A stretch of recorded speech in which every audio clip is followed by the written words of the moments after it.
Welcome to Midwest Paranormal Presents Paranormal Soup. I'm your host, Jason Bland, and we have a guest that hasn't been on. We're figuring out, it's been 3 or 4 years, and I don't know why it's taken this long to get him back on. Maybe because he has a new book, but I love this guest before because it's definitely up there in my top favorite topics is past lives and past life regression. And who better to talk about it than Steve Burgess, a renowned hypnotherapist, and his new book is Adventures of a Hypnotherapist. Was I under? That was my question. He didn't regress me, but I had Chris Lee on who regressed me, and he admits that's a lot of the times the people in question. Was I under? It just felt like I was being walked through memories, but then you see things that, it's like, is this my imagination? We'll get into that. Have you had past life regression? I will open up the phone lines later in the show to join the conversation. I'd love to hear about your experience if you want to call in tonight. But if you have questions about past life regression, tonight's guest, Steve Burgess, is your guy to ask later in the show. Of course, we got a lot of weird to get to. I had too much, way too much weird going on, but I cut it down to 7 articles as usual. So lots of weird to get to. And, happy Mother's Day to all you moms out there. I know I got lots of you in the chat room. Happy Mother's Day to my mom who watches. Love you. And happy Mother's Day to my wife who's passed out now and begged. She has to be up early. She would have loved to watch the show. She said, make sure you ask him about Liam. If you've been watching the show, you've heard about our adventures with our 9-year-old son and his past life experiences besides my own. So yeah, you'll hear a little bit about that as well. We got a lot to get to, so let's go ahead and get rolling into the show.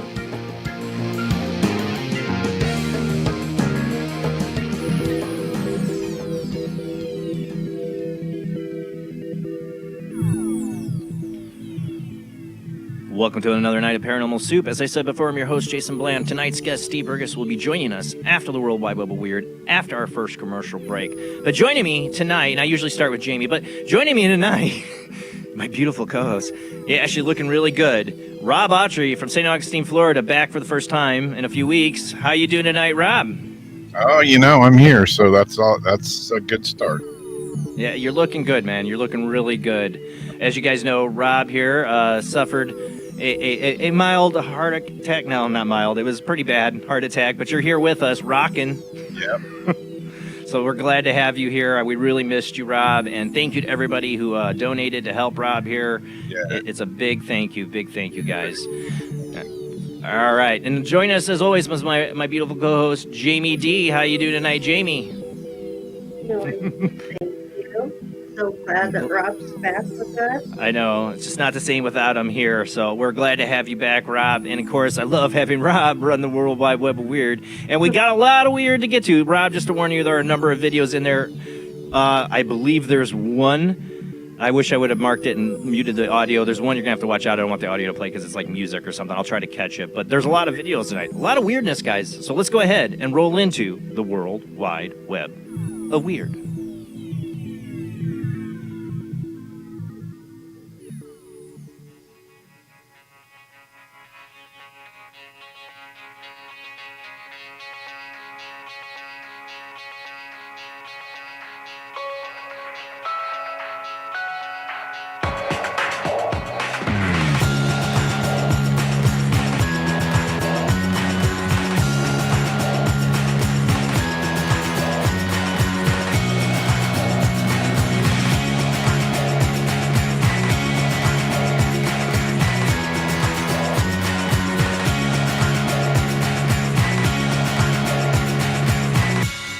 Tonight on the World Wide Web of Weird, I figured I'd start off these first 2 articles just to get them out of my way so my skin will stop crawling. Yes, they're about snakes. I hate snakes, just like Indiana Jones. So we share that in common, besides a love for ancient past and archaeology and mysterious things. I hate snakes. I really do, and this guy really takes the cake. Man bitten by snakes 200 times helps create unparalleled anti-venom. Screw that. For those listening on the Paranormal Soup Radio Network, we are a webcast streaming out live to Facebook, YouTube, and Twitch. If you want to listen, I will narrate as best as possible. But if you want to watch, come on over, follow, subscribe. You can become a YouTube paid channel member. I only got 4 now. But hey, I love you all, you 4, and I got about 12 Patreons. So Patreon or YouTube, that helps pay the subscription costs for this show, like the website, StreamYard, which I need to change over, all that stuff. Enough shameless promotion. Let's get to the weird. All right. Yes, man bitten 200 times by snakes. Screw this. Tim Freed has not only been bitten by snakes 200 times, but has also been injected with venom over 700 times. Being bitten by a snake can prove incredibly serious, as evidenced by 140,000 deaths a year. Jesus. Caused by snake bites and the countless other victims who have ended up with permanent disabilities. Hoping to build up an immunity to snake bites by handling serpents, Tim Freed, a former truck mechanic, began allowing himself to be bitten on purpose, initially making the almost fatal error of being bitten twice by a cobra in quick succession, a mistake that left him in a coma. He quickly learned how to endure bites without suffering ill effects. Now, 18 years on, he has been bitten by snakes over 200 times and has also injected himself with more than 700 doses of venom prepared from poisons of various different snakes. Why? Incredibly, this all has meant that he now has a rather unique tolerance to snake bites. When Dr. Jacob Glanville, chief executive of the biotech company Syntivax, heard about this, he was keen to have Freed come in and help his team develop a new type of antivenom. Immediately, I was, if anybody in the world has developed these broadly neutralizing antibodies, it's going to be him. And so I reached out, he said. The first call, I was like, this might be awkward, but I'd love to get my hands on some of your blood. Yeah, that usually sounds awkward. The resulting antivenom reportedly offers unparalleled protection against wide ranges of snake bites and could go on to save countless lives. Freed has even built up a protection against the venom of snakes for which there is currently no standard antivenom treatment. Tim's antibodies are quite extraordinary. He taught his immune system to get this very, very broad recognition, said Professor Peter Quagg of Columbia University. That's crazy. I mean, it's one thing to inject yourself with the venom. You're going to have but to let the snakes bite you, I can't, no. I can't do it. I can't see it in movies. I don't like needles being injected people or snake bites in movies. I don't like any of that. No. When I got I got a friend that, Go ahead. I got a friend that owns a venom lab here in Florida, and he's been bitten 11 times, and he's allergic to venom. And he's been bitten how many times? 11. Well, the last time I checked with him, it was 11. The last time you checked, 11. Have any of your snakes bit you? Oh, yeah, but they're not venomous. Not venomous. Yeah, you better not have venomous snakes. You got no problems. Yeah. I got enough medical bills right now. I don't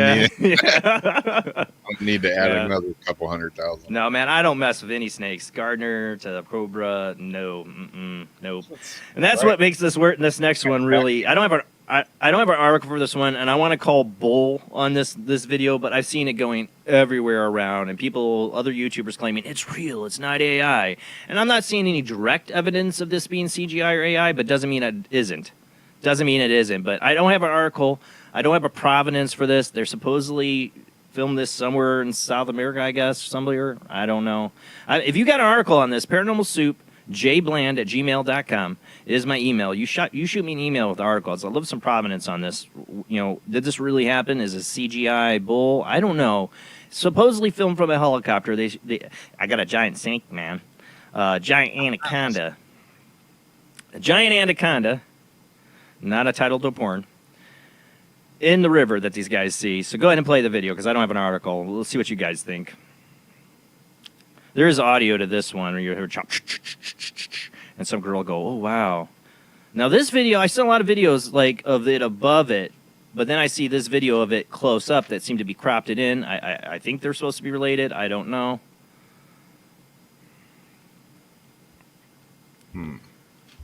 Yeah, I've seen a lot of YouTubers talking about this one. What are your guys' thoughts?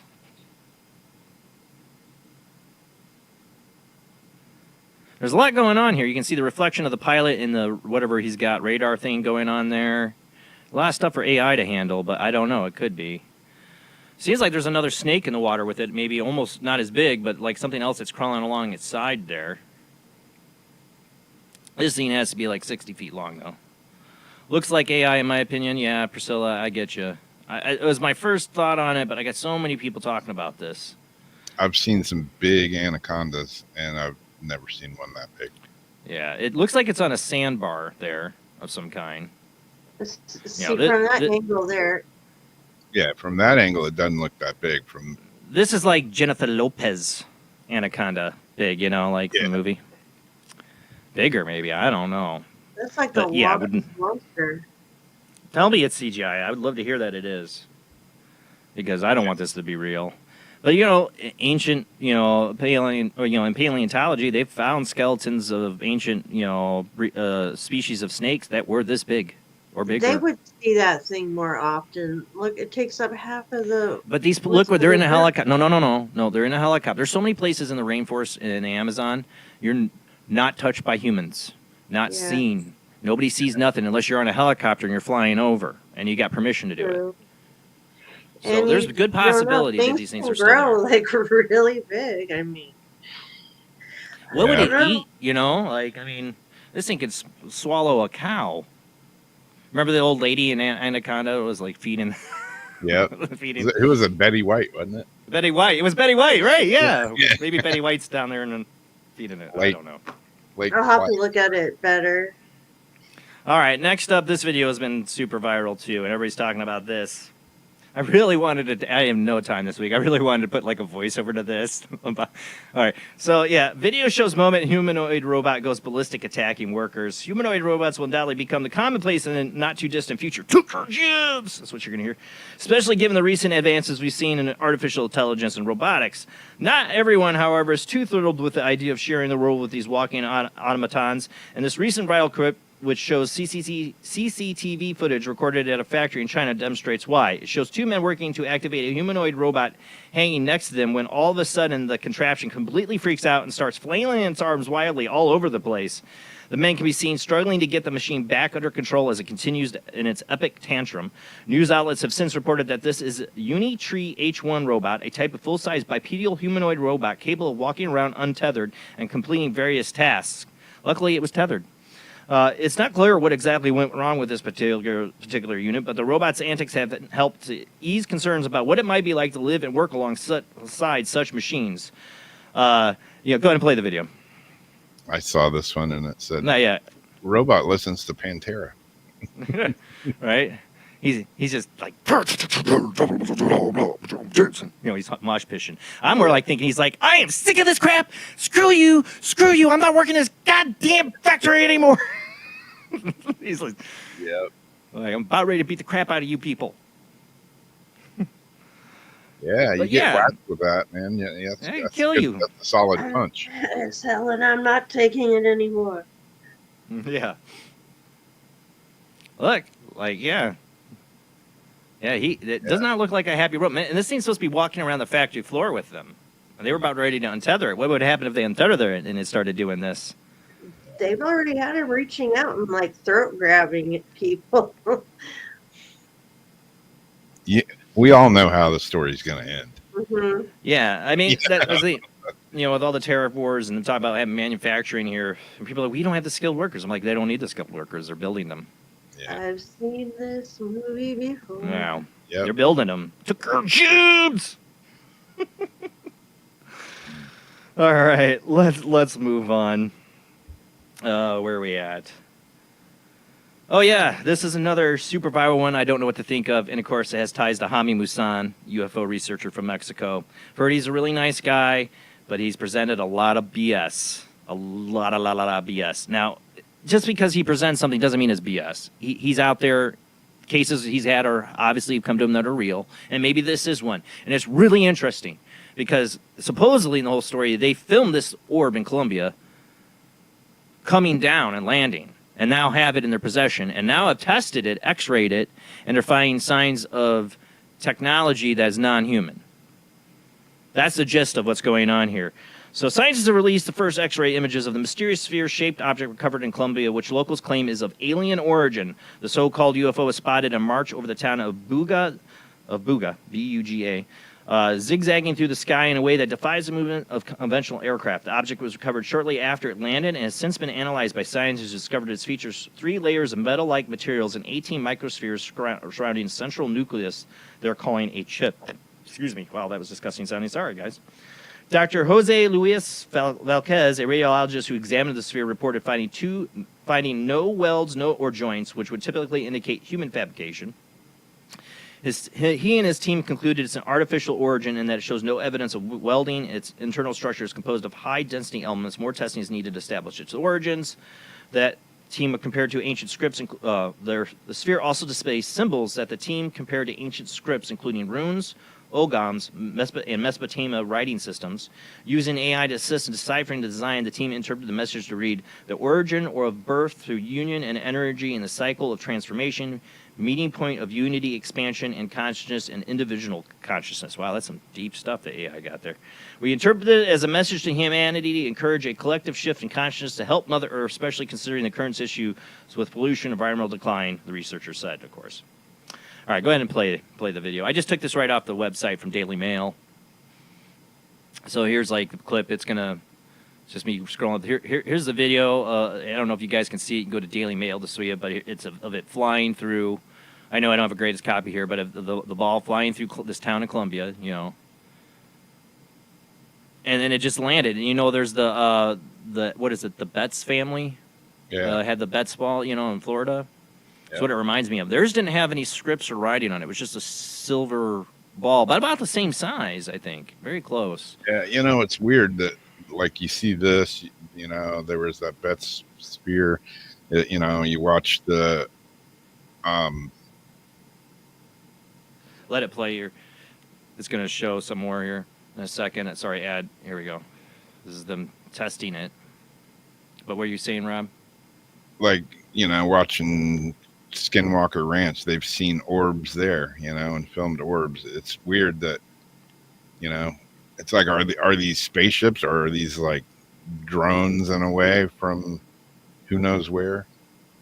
I don't know. Yeah, probes or something like that. Yeah. Or is there little tiny aliens inside? But then again, do I trust this story? Yeah, exactly. I don't know. It's interesting.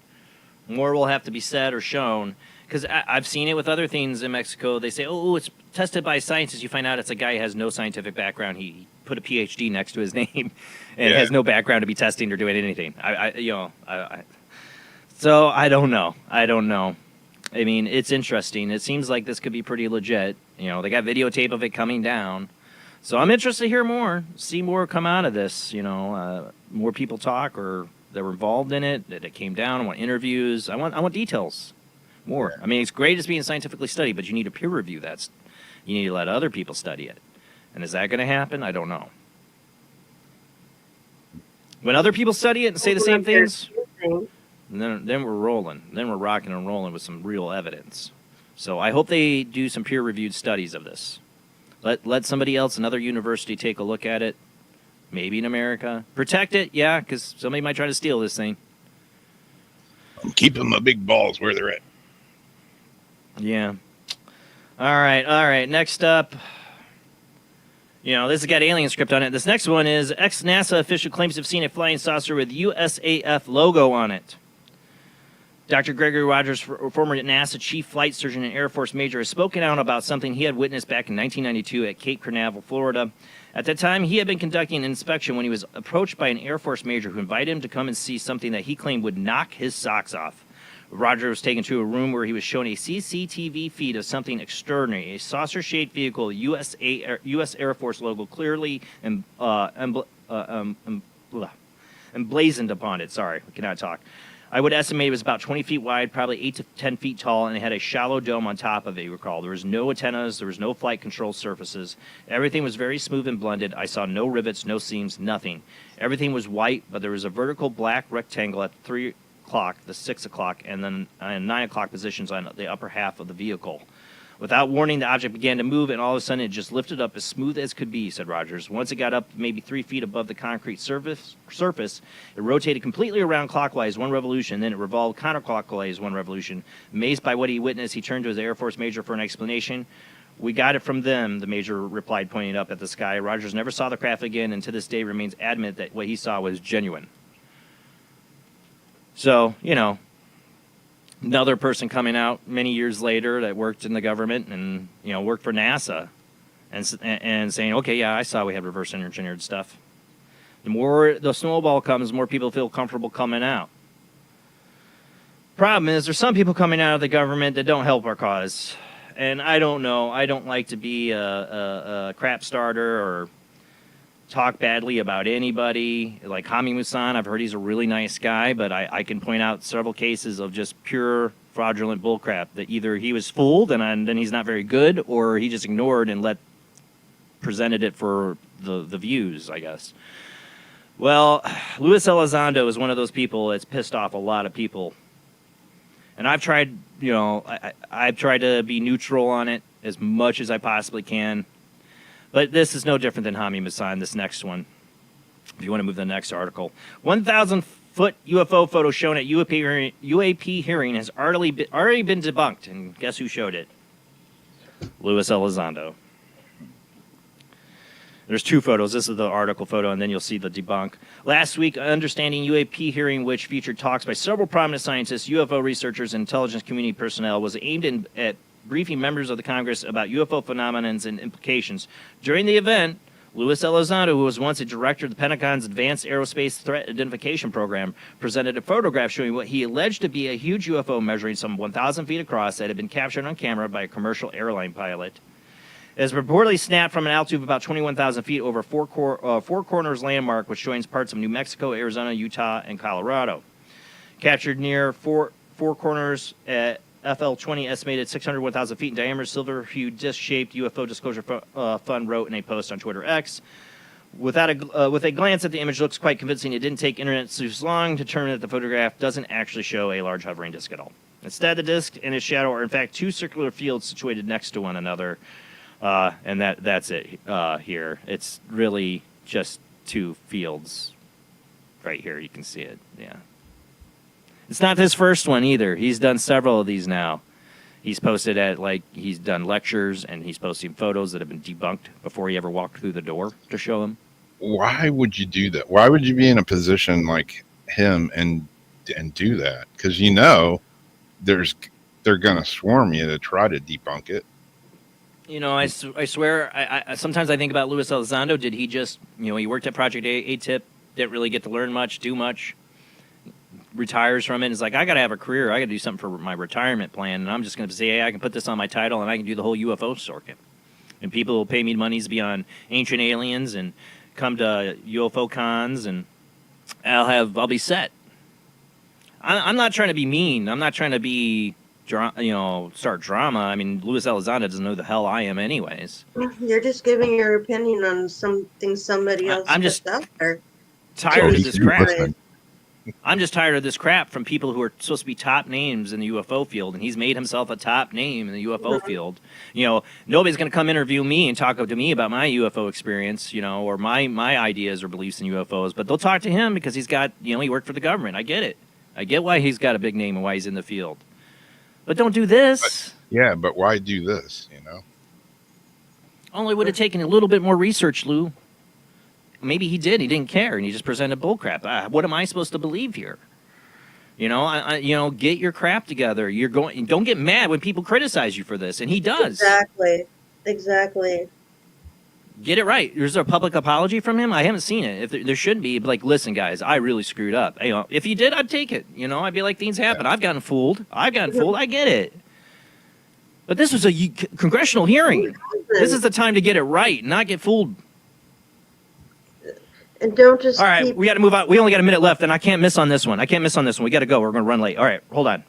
So, with all that said and done, the last story of the night I had to cover this is the raccoon with the meth pipe. Yes, that's what we've deranged into. Cats and dogs falling, you know, And raccoons smoking meth. Raccoon meth pipe in its mouth found driver's seat during traffic stop. Go ahead and play the next one, the video, because we don't have time. I won't even read the article. I think this video is enough. You're going to have to put the sound on if you don't have it. Yeah, see if you can get the sound up. Here's something. Nope. Move it up more, or unmute it. Not hearing it. Anyways, this cop is totally, already arrested, put the lady in the car, and he walks up here and sees this. He's losing his crap. If you've seen this video, I'm sure people have seen the video. And, this poor raccoon is smoking meth. Not really. He's grabbing the pipe, and then he grabs another one when they take it away. Oh, Jesus. There it is. Like where society's gone to. We even got raccoons smoking meth now. Drugs are bad, okay? This cop really loses his crap, though. You should have heard this video. He can't hold himself together. And she's like, I don't know where that crack pop came, or meth pipe. He's like, your raccoon busted you, lady. It's like, your raccoon busted you. Yeah. Yeah, her mom shows up to get her car, and I guess it's their pet raccoon. I forgot, what was the name of the raccoon? Oh, close. What was the name of the raccoon? Chewy. Chewy's going into rehab now. He's going to get the help he needs. Nice. I don't know about this lady, though. I don't know. She's a fat meth head. I'm sorry, I'm being an ass. But when you see her, I'm like, wow. Cocaine hippos and stuff, it makes me sad. Her mom's trying to get the meth pipe from he's like, no, ma'am, that's evidence now. Thank you.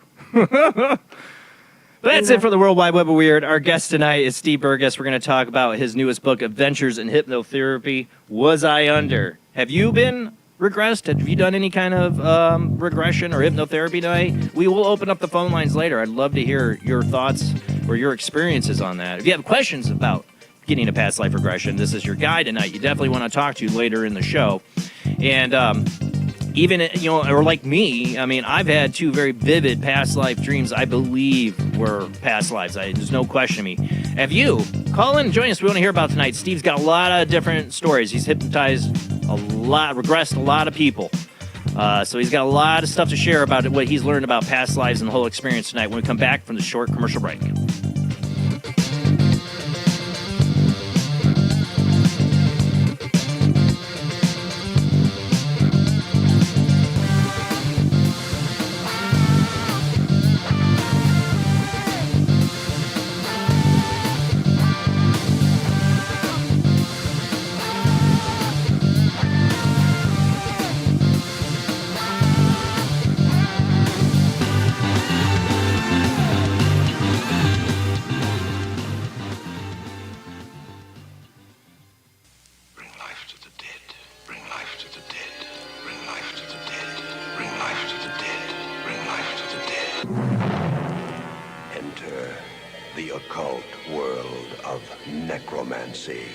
You were brought here for one purpose, necromancy. A ceremony dating back to the pre-Christian era. It's the art of reviving the dead. It requires involvement with evil spirits by the person performing the act. The devil god brings life to the dead. No, please. No, please. And death to the living. Necromancy. Starring Orson Welles and Pamela Franklin. From Cinerama releasing. In color, rated PG, parental guidance suggested.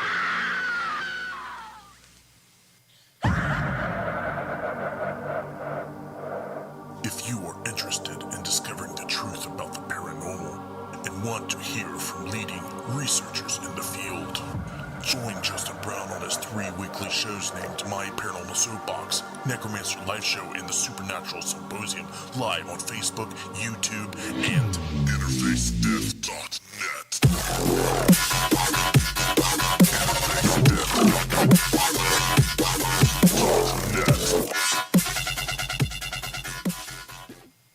He is conducting an experiment into the combined effects of sensory deprivation and hallucinatory drugs. The subject of the experiment is himself, and the experiment is out of control. Can Ken Russell's Altered States, a film that must not be missed, is in the West End now. Altered States, Certificate X. Hello, I am Fernando Martinez. I think by now you know I am an emotional kind of guy. People stop me in the street and say, Fernando, what the hell is wrong with me? Silk shirt, hairy chest, enough aftershave to drown a household pet, but I still cannot get a woman. I tell them you are an ignorant fool. Without a symbol of power and fertility around your neck, what kind of woman is going to respect you? That is why I have teamed up with Medallion Man, the shop for medallion needs. Medallion Man caters to all levels of masculinity. For the strong, silent type, a medallion the size of a hubcap will say everything that needs to be said. Even singing medallions for the Casanova, who knows music is the food of love. Model trains, dollhouses, diapers, whatever your interest, we've got the medallion for you. Don't forget, every woman knows if you can't support a medallion, you can't support a family. This is the sound of a space clock aboard a U.S. satellite 180 miles above the Earth. No one winds up this timepiece. It's powered by a tiny battery, a battery that delivers power for years without replacement. Now the same type of battery, the Duracell battery, can bring new reliability and long life to your battery-operated equipment. Radios, cameras, toys, all run far longer. Duracell batteries, the long-distance power cells, outlast any ordinary battery. The same type of battery that keeps space clocks running for years can bring long life to anything powered by batteries. Dura, as in durable. Cell, as in power cell. The Duracell battery, made by Mallory. Switch to DCS ranging. 240, nominal to profile. We're in the pipe. 5 by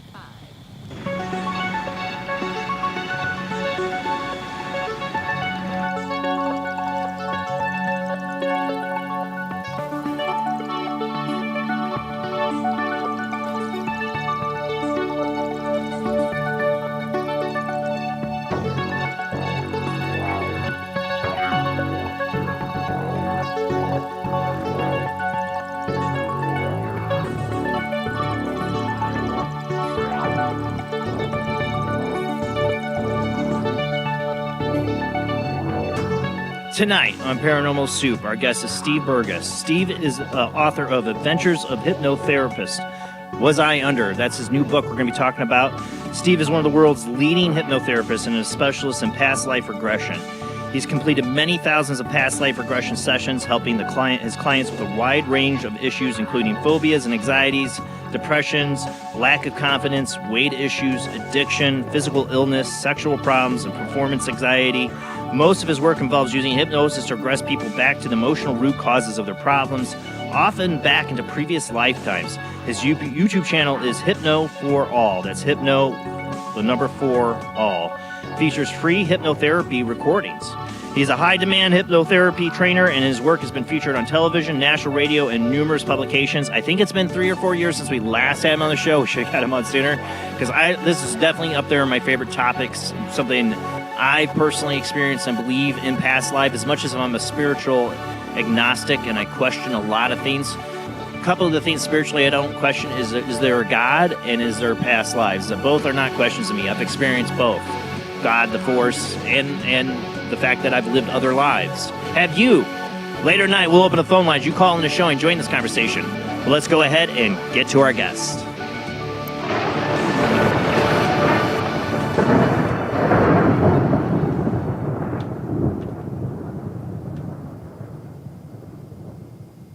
And my mouse just suddenly stopped working. There we go. Hold on a second. I'm coming.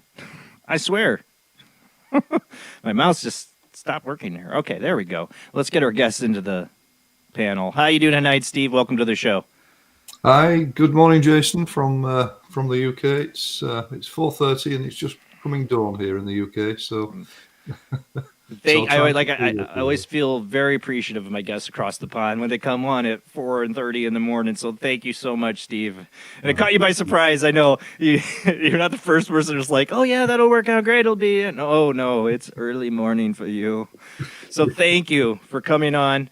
And I'll understand if your brain's not working at 100% because mine never does, even at 10 o'clock at night. So thank you for being here. That's good. No, good to be with you. Thanks.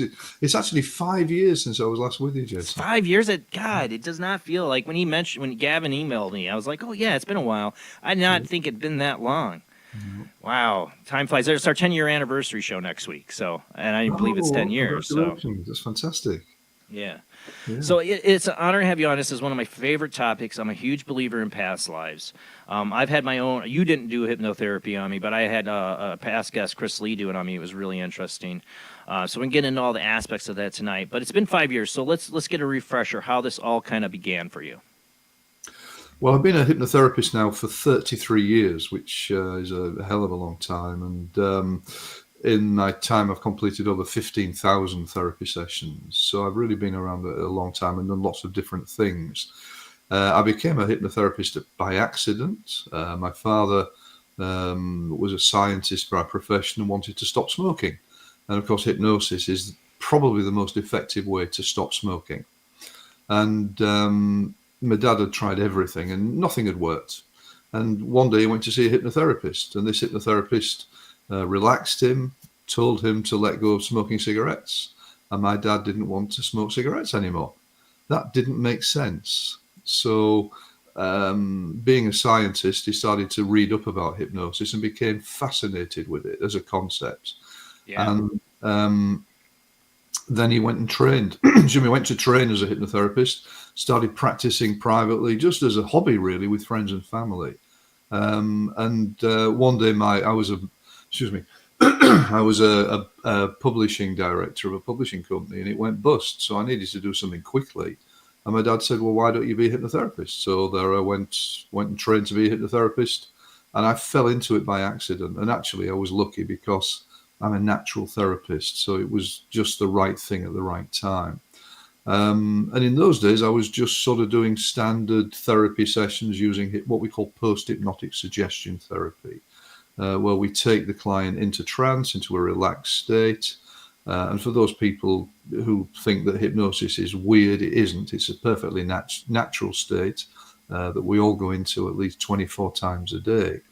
And we tend to say, think relaxation. That's what hypnosis is. A trance is an inner state, and we all go into trance every day. So initially, I was just doing standard hypnotherapy sessions, and then one day a young fella came in to my office with very severe anxiety, extraordinarily severe anxiety. He sat in front of me, and he was shaking, he was hyperventilating, he was stuttering as he was talking. He was in a terrible state. And I said, so how long have you been like this for? And he said, well, I've always been anxious. Even as a kid, I was a worrier. But the last few years, this has got worse and worse. Since the children came along, it's got worse and worse. And he said, now I can't work. I sit at home all day shaking. The doctor puts me on medication, which doesn't work. In fact, it's made things worse, which is often the case. My wife is sick of it. She said she's going to divorce me. If I don't get better, she will divorce me. And he said, I'm helpless. I can't do anything about it.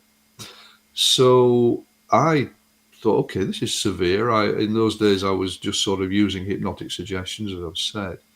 So I guided him into trance, and he relaxed beautifully. He just completely flopped. He flopped in the chair. I think he was so tight that. Right, I was just thinking that. Relax, yeah. And he just went. He went into trance. He went deep into trance. And I'm sitting there thinking, well, this is great. This is good. This is going to be a success. And I'm sitting there just guiding him in, giving him what we call post-hypnotic suggestions. You're now going to feel more relaxed all the time. The anxiety is a thing of the past. You'll notice from now on that you'll be feeling much more peaceful, much more calm, etc., etc., etc. So I'm giving him these suggestions. Everything was beautiful. And then all of a sudden, after about 10 minutes, he suddenly went very stiff and very tense. And he was back in the chair, and he started to breathe quickly. He started to he was moving around in the chair. And I'm thinking, what on earth's going on here? And then all of a sudden, he started to whisper in a loud voice, "No, hide! Quickly, in here! They're coming! Hide! Shh! Quickly, in here! Quickly, the children, bring them in! Shh! Hide! Shh! And they went very quiet for a few seconds. Then all of a sudden, he started to writhe and scream and yell in the chair, and he's flailing around and he's saying, "No, not the children, no, ah!" Oh my God. And he just laid in the chair. And I'm thinking, what on earth's going on here? And I said, "How do you feel?" He said, "I feel wonderful. I feel wonderful. I feel so relaxed. I've never felt this relaxed in my life." I thought, well, I don't. Wow, what the hell? So I said, "What was happening?" He said, it was weird. I was like a man in another body. And soldiers were trying to find me and the children. We were hiding. Nazis, they were Nazis. I knew you were going to say that, yes. Yeah, and they burst in and found us, and then they shot us all. What was that about? I said, well, I think you were in a past life. How do you feel? He said, "I feel wonderful. I just feel amazing." Do you know, Jason, his anxiety state was cured in those 10 minutes. It was absolutely cured, and I was shocked. And I mean, obviously, I knew about past lives. I mean, we didn't train in past lives in those days as hypnotherapists, very rarely. Yeah. And so I thought, this is significant. So I started to do some research, got some information from the American Past Life Association, and started to then work with it a little bit with my clients and run past life group workshops as well with groups of people. And over time, I've now developed a regression system, as I call it, that is so effective that I estimate that about 80% of people who come to me get better with their issues. And most of it is based around past life regression. Yes, of course, we also regress back into present lifetimes because most of us, if not all of us, have got baggage in this life. Right. There's plenty of trauma here in the life you're living now, right? For people, to deal with. But a lot of times I always say on the show is like how much we don't realize our personalities and things we do, our likes and dislikes and anxieties and phobias and all these things could be related to the lives we've led before. Absolutely, yeah. And I believe, my previous book when I came on your show 5 years ago was called The Power of Past Life Regression. And that was just solely on past life cases, covering a wide range of issues. The new book, Adventures of a Hypnotherapist, it expands that. So I'm looking at also ancestral regression, where we regress into our ancestors' lives, as well as alien abduction regressions and spirit release work. Really? Some of the quirkiest stuff that I've done over the last 33 years. So you have been doing some abduction cases too, then? Mm-hmm. Yeah. That's very interesting. And hypnosis, if it's done correctly, is a wonderful way to work with alien abduction or potential alien contact experiences. Because quite often these ETs appear to wipe the conscious mind of people who have connected with them, but they can't wipe the subconscious. So obviously, once we're going to trance, the subconscious opens out, and then we can get a bigger sense of what happened in the contact experiences. And I've had several people on. I've had my experiences. I'm just like. And I've had a couple of people are like, I don't know if I want to get regressed or not. It's like, it's like, do I trust the memories I see in the regression? I mean, it's not a knock on what you do. It's just the general feeling people have inside. Like, do I trust that? Do I want to, or do I even want to open that Pandora's box? Do I want to remember even what, if it was horrible, do I really want to remember it? That's kind of things that go across people's minds when they decide on that. On the past life thing, I'm like, give it to me. I want to see all of it. Because I've already had, like I said before, and I know I talked to you about it but last time you were on, but I've had 2 very vivid dreams of past lives. And it explains so much about why I'm wired the way I'm wired. One, I was a Buddhist monk, and And I remember this dream. So I woke up sweating from this one, like screaming from it. I was a Buddhist monk in a temple, and I discovered I don't know what you want to call him. I wore black robes. My temple guru, master, or whatever, the guy I followed, I walked in on doing opium. And I ratted him out. And all these soldiers start coming into our temple. They're wearing like gray uniforms, and they have just pretty primitive rifles. But this is, and they start shooting everybody. And I just remember in the dream, I'm running through this jungle, trying to get away because they don't seem not to care that I was a Judas, and they're not giving me 50 pieces of silver. They're going to give me 50 bullets. I'm saying I'm running through this jungle for my life, and it stops where there's this ridge, and there's like these whole 3 soldiers there, and just bam, bam, shot in the chest. I wake up, just grabbing my chest. But it explains my born wiring of distrusting organized religion or any religions. I'm just wired that way to question everything and not trust it, and my distrust of government. Yes, yeah. And there's 2 things there. I mean, dreams, certainly, a lot of dreams can be past lives, can be coming through from past lives, excuse me. So a lot of dreams can be, and quite often clients will say to me, I've had this dream, and very often in the trance session, we find that dream comes through, and it was very real, and they expand upon what they experienced in the dream. And yours is unusual there to actually be killed at the end of the dream. What often happens is that the person will remember it up to the death, and then they'll wake up sweating before they remember the death. Well, all I remember is just the bam in the chest, just as the first bullet hits me, and that's when I wake up. Well, even that's unusual. Most people get to that just before it happens, and then they wake up. And of course, that therefore means that the death trauma, and death trauma is really what we're often working on in past life. Right. I would estimate about 60% of past life therapy is releasing death trauma. So what we need to do then is in the hypnotic session is go to that stage of the death and work through the death and fully release it. Obviously, the person doesn't die in the hypnosis session. That's not possible. This is just an energy from the past. And they don't relive the pain usually, right. But they relieve the fear and the terror and the horror of it. And then, of course, they often once they've gone into spirit, then they relive the peacefulness of it and the calm and the incredible feeling of serenity that we have once we pass through into the spirit and we let go of the body. Now, my other past life dream, I experienced the whole death in that one. Okay. That one, I was a little black girl slave, and my biological father was my white master and beat me to death with a broomstick. And I remember feeling every blow of being hit by it. That was the other dream that I woke up sweating and yelling from. Yes. And I was that. And what I always say, I wish more people could have this experience, be it through regression or dreams, because it makes you realize you're something more than the ego. The all the characteristics you've made of yourself, the character you think you are, there's something beyond that. Because I was this little girl and I was this Buddhist monk, but I was still me, Yes, yeah.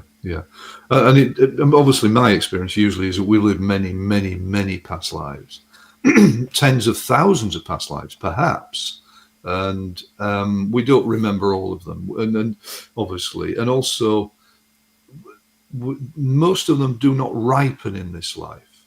And what that means is that they're not affecting us in this life. It's only some of them that actually affect us in this present. Right, it makes sense. And they're the ones that we need to work out and release, because if we don't release them, they're there all the time. We're reacting to them all the time.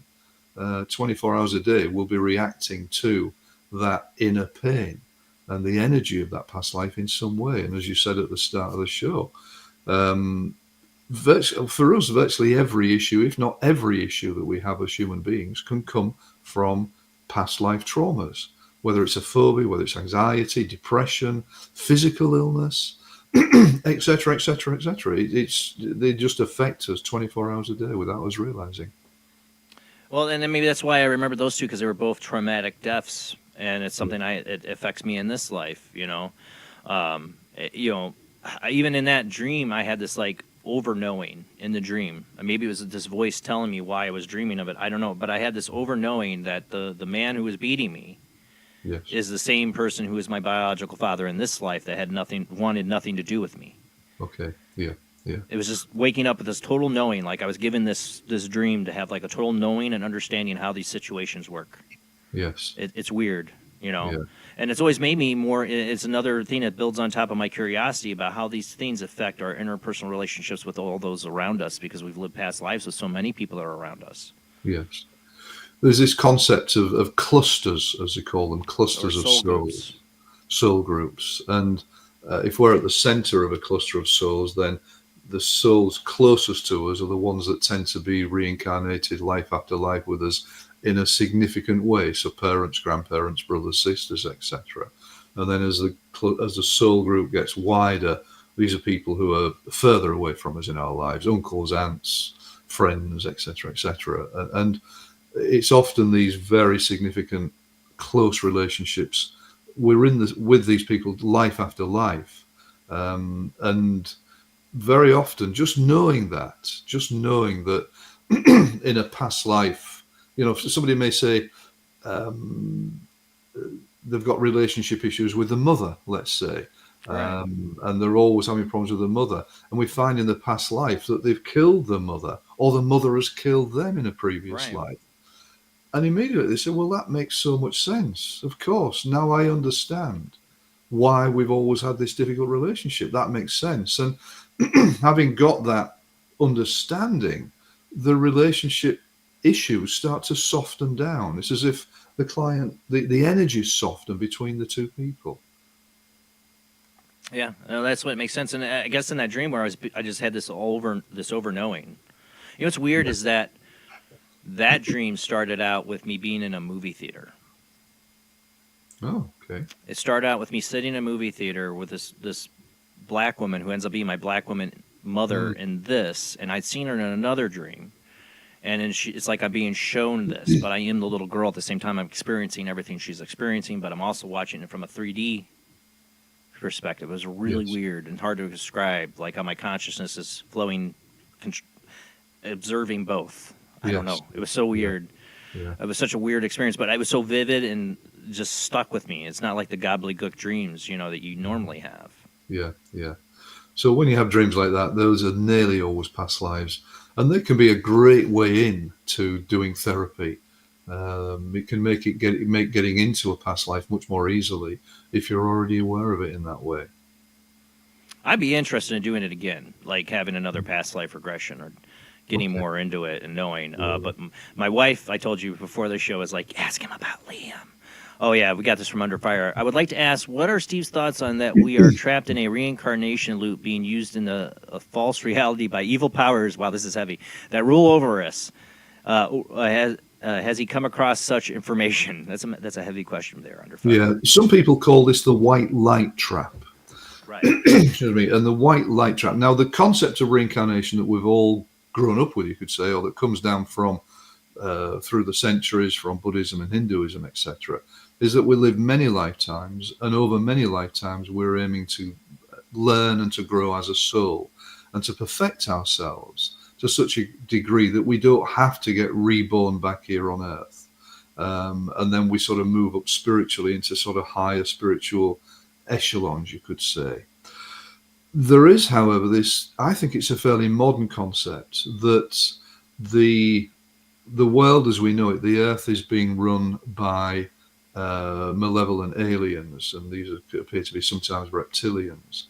And some people say that they have created the technology so that when we die, they can appear to us as nice angels, let's say. And these nice angels come to us and say, okay, come with me, this is where you're meant to come to. And they take us into the light, and then we have to get reborn again and get back down here into all this nonsense on Earth. I call it the planet madness or planet insane. And this goes on life after life because they want us to reincarnate into fear. Right. They feed off the energy of our fear. It's like Monsters Inc. It's like the Monsters Inc. scenario, exactly. You know. And so they want to keep us reliving the nonsense down here so they can feed us. Then what they say is at the time of death, we should have enough awareness to not go with them and to take ourselves away to where we want to go, as a sort of a sovereign being in the universe. Now, I've looked at this. I can't find any, what I would really say, cast iron evidence of this. Right. I really can't find it. It's the theory that some people are propagating. But I remember the know. first time I heard this theory was on Art Bell with John Lear. Mm-hmm.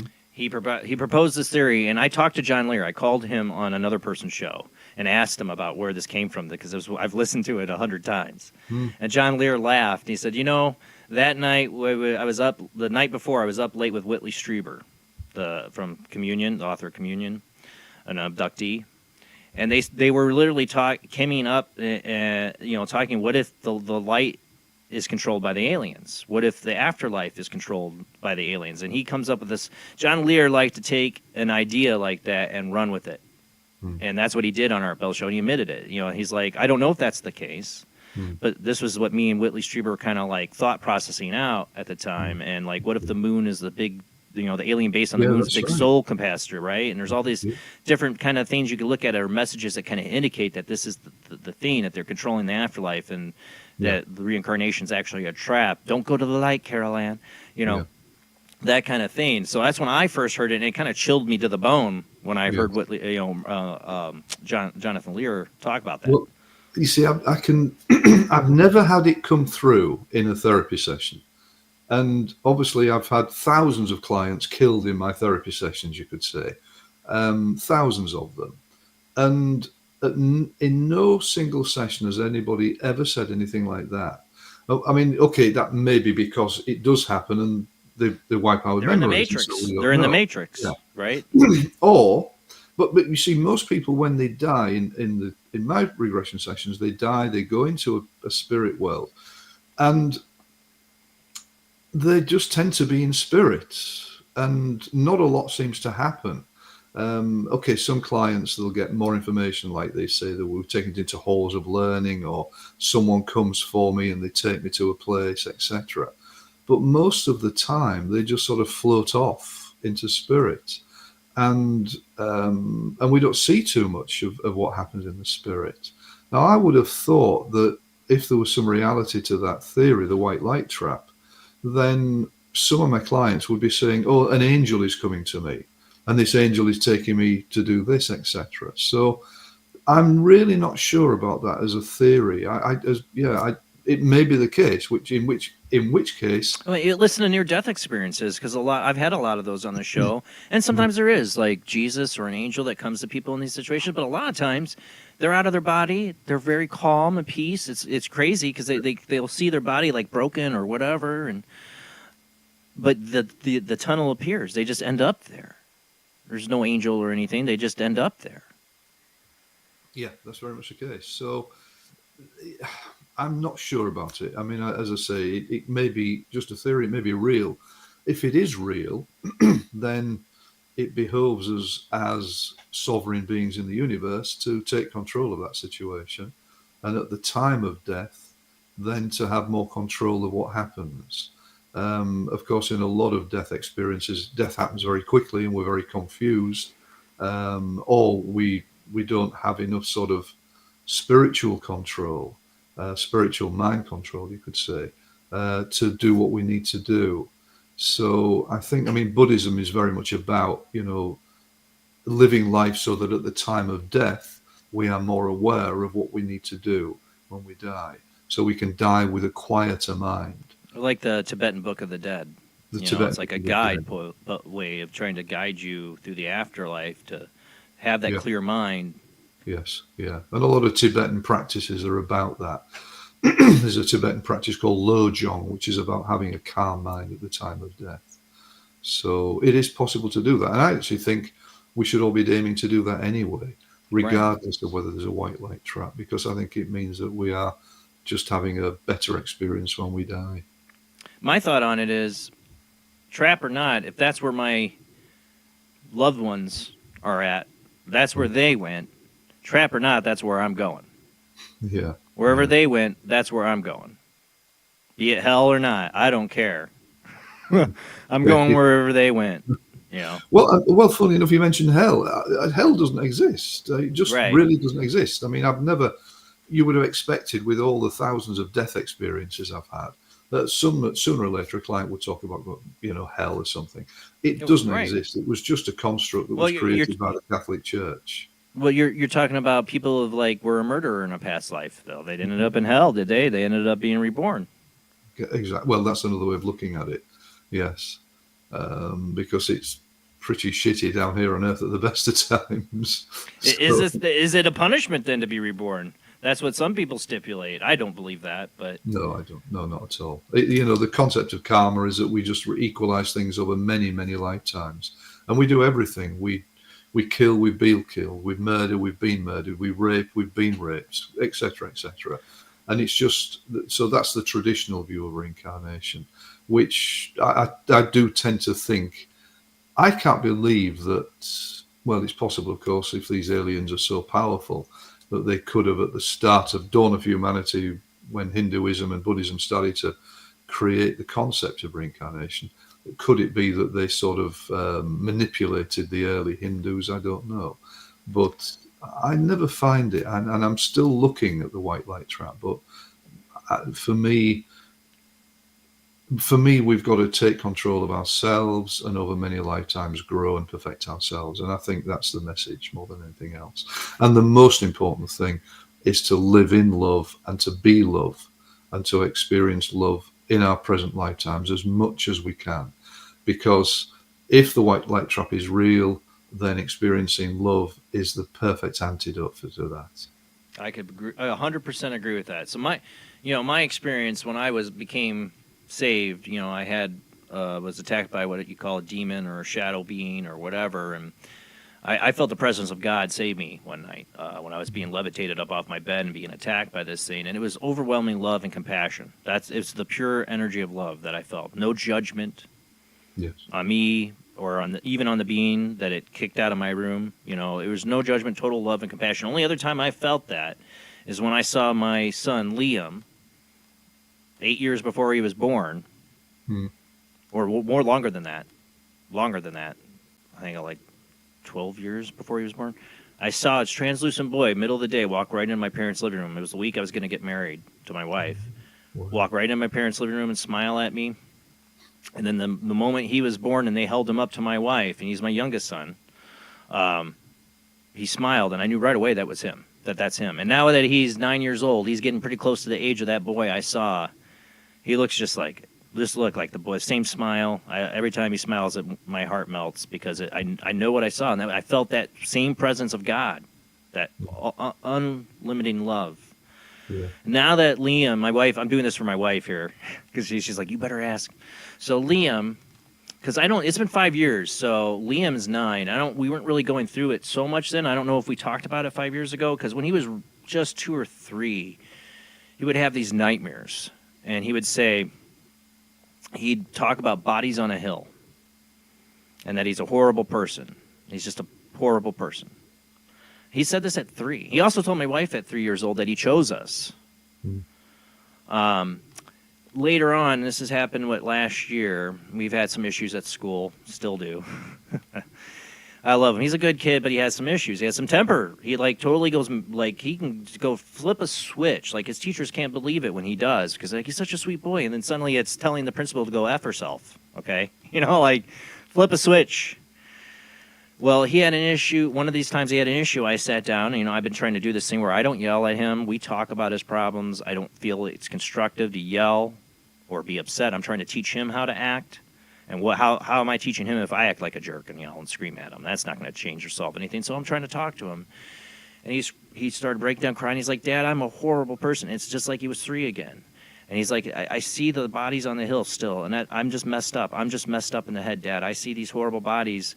And, this went back before people were like, well, you let him play violent video games and stuff like that. He's got a huge interest in soldiers ever since he was a little kid. Anything soldiers, camouflage, he's into it.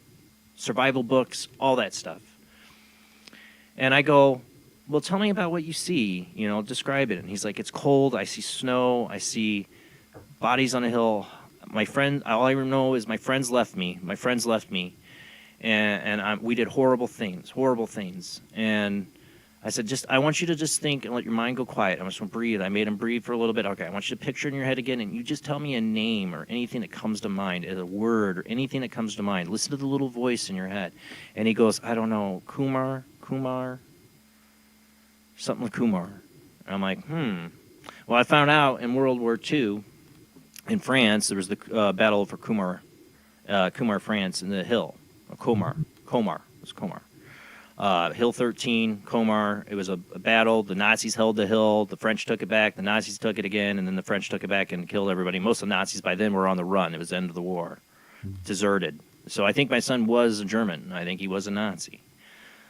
And we're talking about this, and when I went back to him and I said, does Comar pocket, because that's what it was called, the Comar pocket. As soon as I said pocket, he goes, that's it. That's the other word I was trying to think of. Pocket. It's a pocket. Something pocket. Comar pocket. I go, that was an actual battle. He loves World War II stuff, but I went and looked at his books. He has nothing in there about the Comar pocket. It's a small little piece of history. I tried to see maybe he read about it or something. No. And when I told him, it's kind of similar to what you're saying here, I said, you think you're a horrible person, you have these bad thoughts, and, yeah, you might have been a Nazi, but you know what? All of us have been somebody bad if you get into past lives. All of us have been a murderer, a thief. We've all lived different adventures and done bad things and good things. We've been good people, we've been bad people. And that's the thing. God's not judging you. He's here to be by your side to help guide you to do the right things. And sometimes we haven't. Sometimes we failed. But there's no judgments. It's only love. And you're here with us now. So you can let go of all that. And he doesn't seem to be bothered so much anymore by it. Still has his temper problems, but but my wife still thinks he does have issues with it at times, and I don't know, but I don't think he's having the dreams or the memories anymore.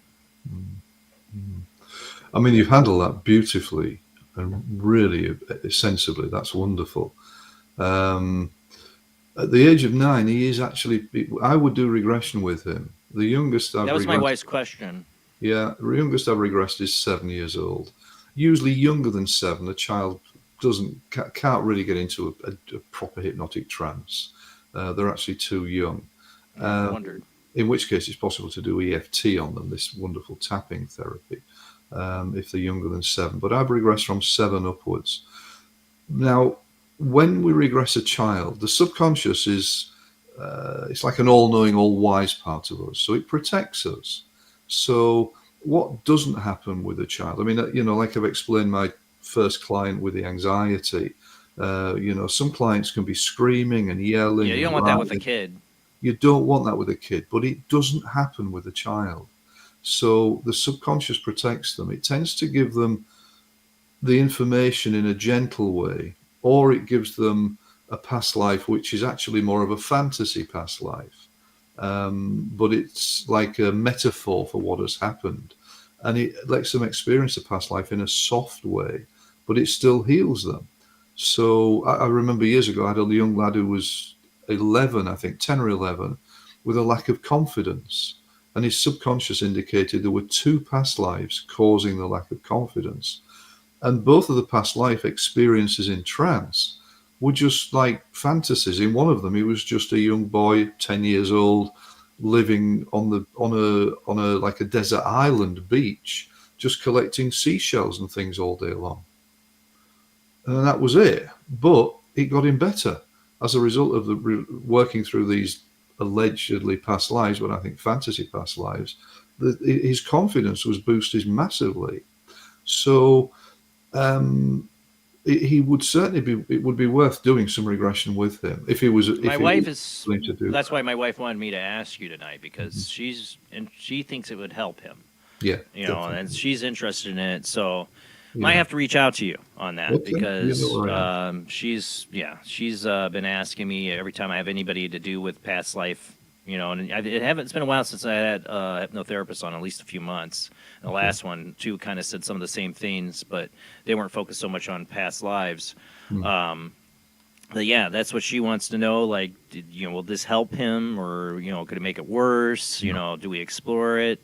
Yeah, it will make it worse. It will not make, as long as the therapist knows what he's doing, even if it's not me, as long as you get somebody who knows what they're doing, it won't make it worse. And And usually with children, it works very quickly as well.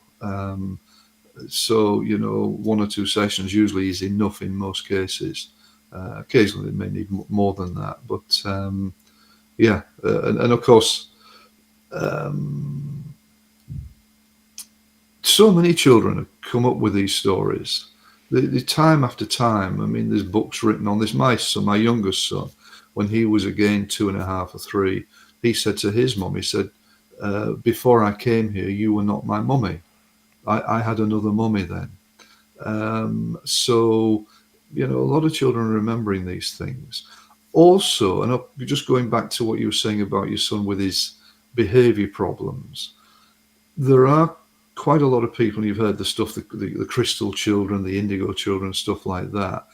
It could be that he has actually had past lives on another planet as a different life form, as a higher life form, and then he's been pushed down here onto Earth to reincarnate. So I've always felt that's my case.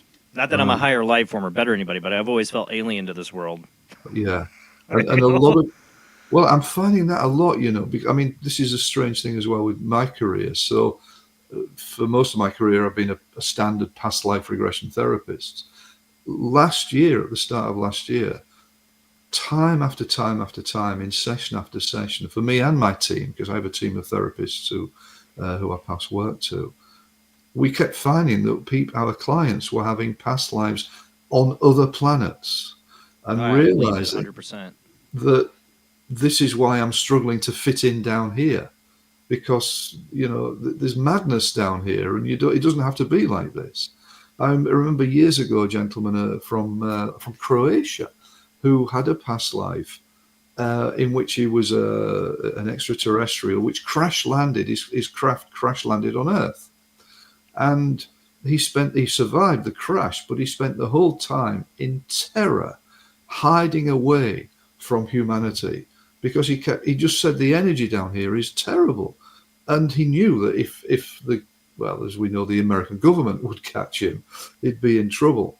And he spent the whole time in terror, and he kept saying to me, "What is wrong with them down here? It doesn't have to be like this. It doesn't have to be like this. What is wrong with them?" And eventually, fortunately, it was a bit like E.T. Phone Home. His people came and found him and took him back up, and he went back to his home planet. But so many children and so many people appear to have been born here at the moment as star seeds in order to bring down a higher energy at this time. And, it does appear there is a great awakening going on Earth.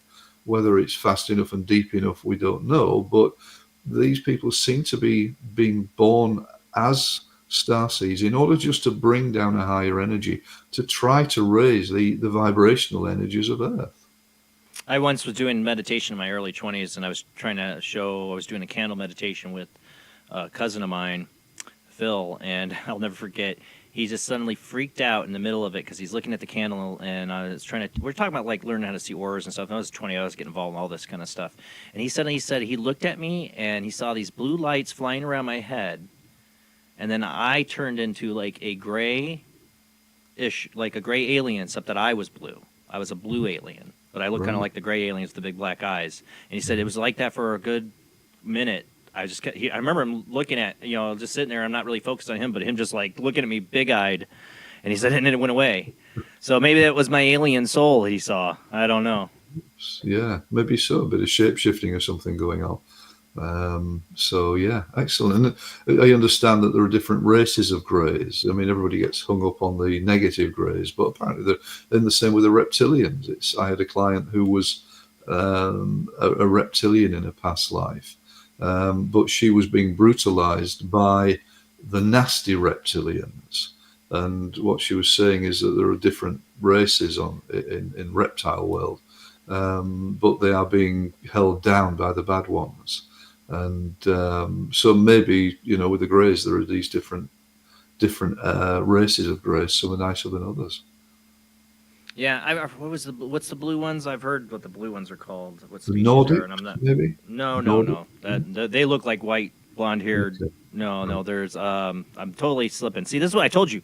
I get this late at night, and things I know regularly just go out the brain. I don't remember. Somebody in my chat room will have a brain for me and remember. The Smurfs were blue, weren't they? Yeah, the Smurfs are blue, but what were these? And it made sense to me because when I was doing a lot of artwork and I was a teenager and stuff, I would always draw like kind of this blue-like angel. He had like bluish skin, like so. When he said my skin was blue, but I looked like kind of like gray alien, I'm like, well, that makes kind of sense to me. I could see it. There it is. See, I knew somebody would think for me because I can't this late at night. Not Pleiadians, but Arcturians or Arcturians, something like that.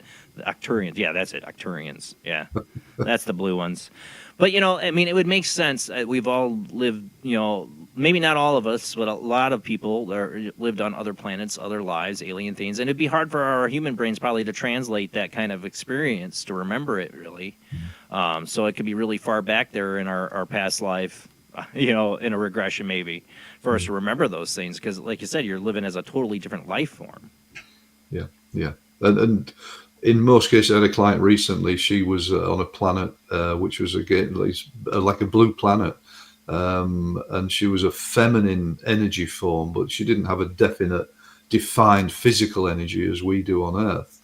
But she had a feminine energy form, and she was able to move around different planets quite easily. But she kept going back to her home planet for healing, and the healing process there was to actually go into very beautiful sort of like blue water for some time, and it's as if that would wash anything away and heal them, and bring them back up to their sort of vibrational state. And this is a lady. Not all my clients are just normal people. They're not people with psychiatric problems or anything. So when these things come through in the sessions, it's like, wow, and time after time these experiences come through. You have to go with them. I don't believe that these people are not making them up for the sake of it. And far from it. Why would they make these things up? And it's helping them.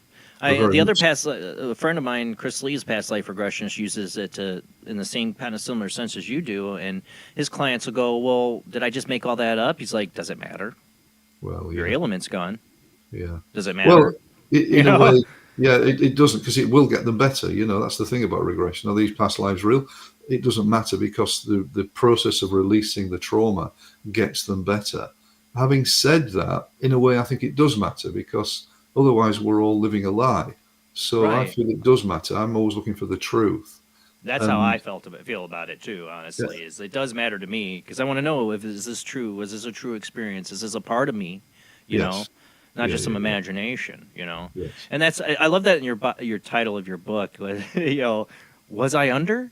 Yeah. Because that is kind of the feeling, That's the thing. Also, for me, it's a jokey thing, because, we don't go under hypnosis. And under is the word that the general public uses. Right. It's informed about hypnosis. And the number of times at the end of a session, my client has said, was I under? And for me, it's like a red rag to a bull. We don't go under hypnosis. We go into hypnosis. So I have to grit my teeth every time my client says that. Was I under? I'm like, under, that bloody word under. So I explain that in the book a little bit about the word under. I actually say there are a lot of hypnotherapists who are very badly trained. They will still use the word under. And I actually say to people, if you hear a hypnotherapist say, well, when you're under hypnosis, they actually don't know what they're doing. That's so a good key to learn. It's a wrong word to use. You don't go under hypnosis. People use the word under because they think they're going to be under anesthetic. And of course, trance isn't like that at all. In the vast majority of cases, everything that's going on. The conscious mind is still thinking.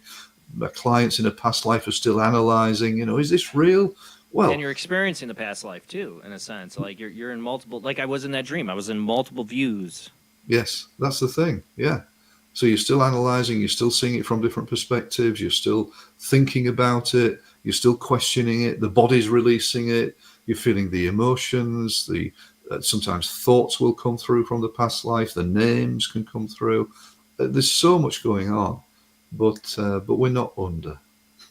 My question I always have for people on for hypnotherapists and people in the past lives on this, and we're going to be coming up on a commercial break, so it might get a little too heavy. We might have to take some of this conversation after the commercial break, but if the mechanism for past lives, we always forget, but yet remembering is a release and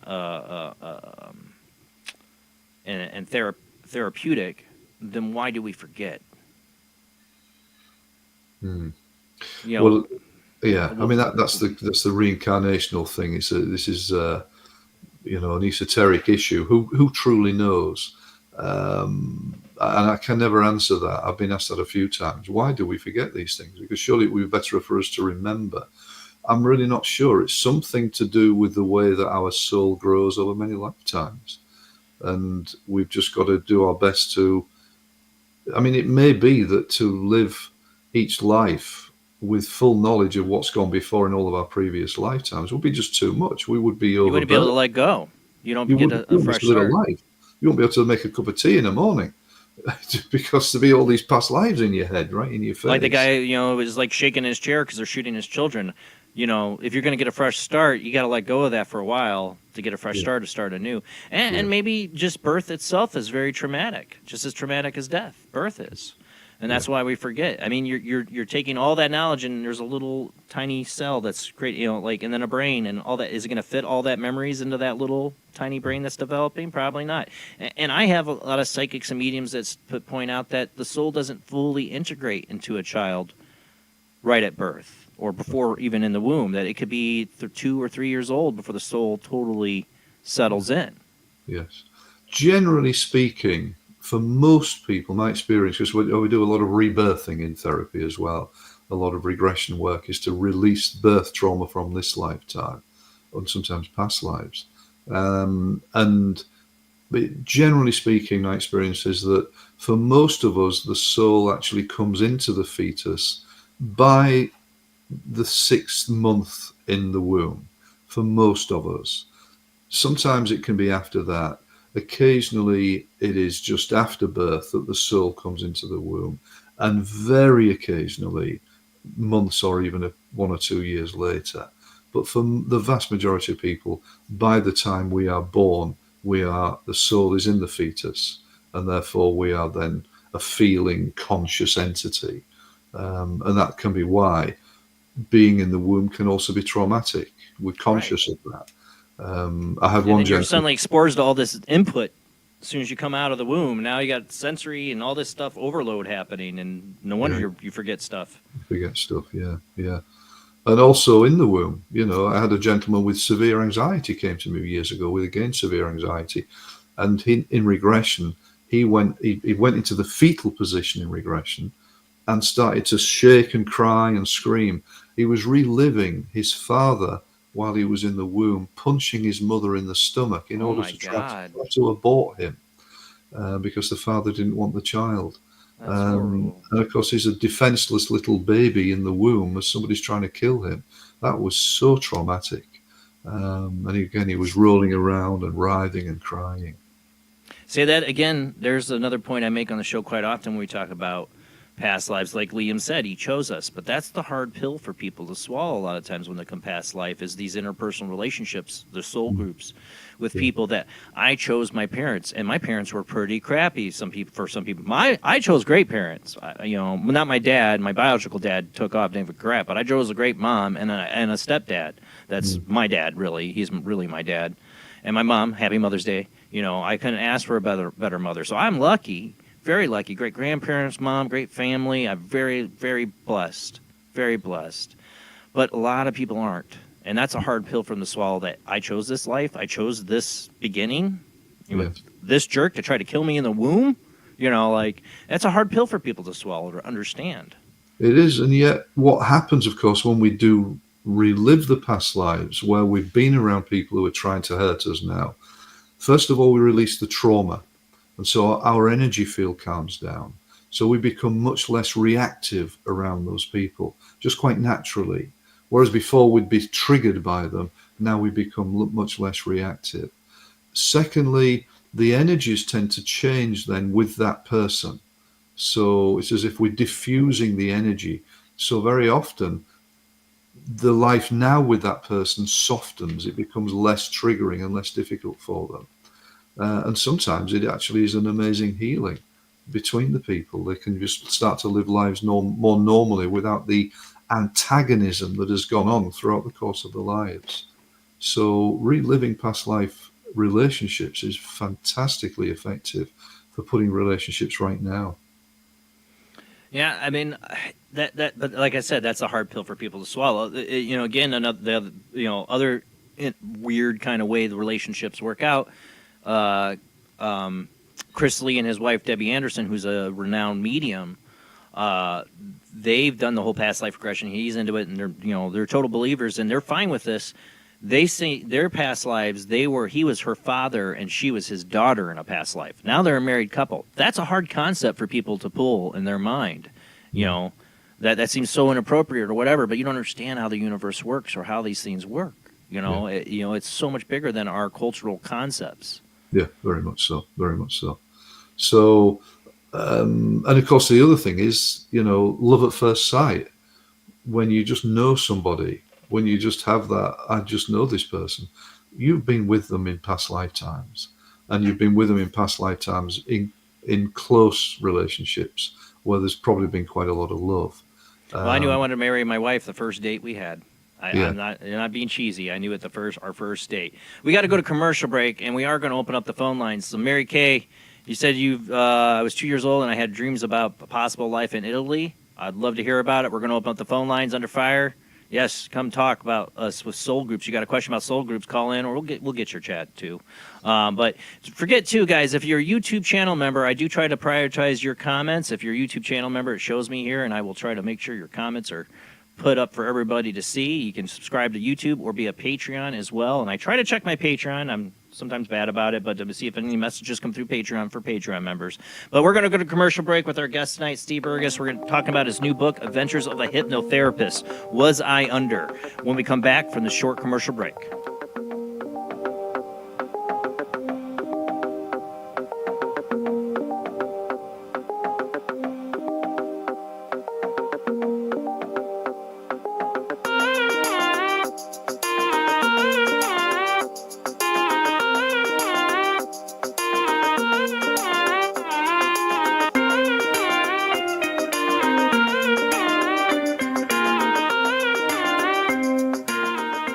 Conducting an experiment into the combined effects of sensory deprivation and hallucinatory drugs. The subject of the experiment is himself, and the experiment is out of control. Ken Russell's Altered States, a film that must not be missed, is in the West End now. Altered States, Certificate X. Do you wish for more paranormal and spiritual content? The Paranormal Chronicles magazine is a free digital magazine crammed with the very best in paranormal and spiritual articles and features. No sign-up, no subscription, just free reading and knowledge for you. Read today at www.paranormalchronicles.com/magazine.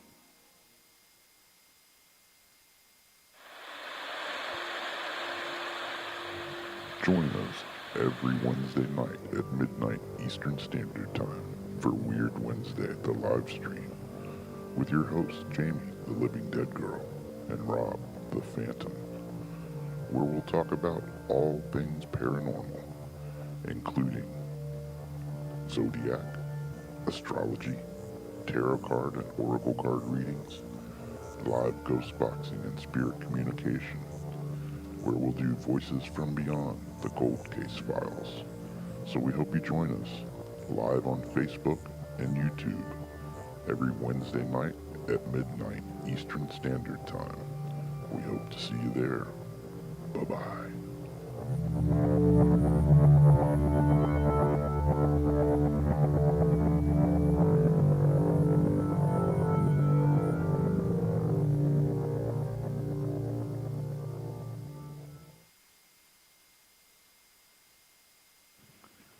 Paranation Magazine is a new paranormal magazine based out of Denver, Colorado. Our goal isn't just to give you the best paranormal content out there, but to promote paranormal unity. We're doing this by giving everyone an opportunity to tell their stories and to share their experiences. For more information, follow us on Facebook at Paranation Magazine and soon, paranationmag.com. I've Never Met a Dead Person I Didn't Like is the extraordinary travels of a young, alone, and broke psychic in the highly anticipated new book from internationally renowned psychic, medium, medical intuitive, and best-selling author Sherry Dillard. Critics have described I've Never Met a Dead Person I Didn't Like as an engrossing memoir, an empowering story of how a broken girl came to accept her psychic gift. A refreshing and fun read, I've Never Met a Dead Person I Didn't Like is available through Amazon, Kindle, Barnes & Noble, and wherever books are sold.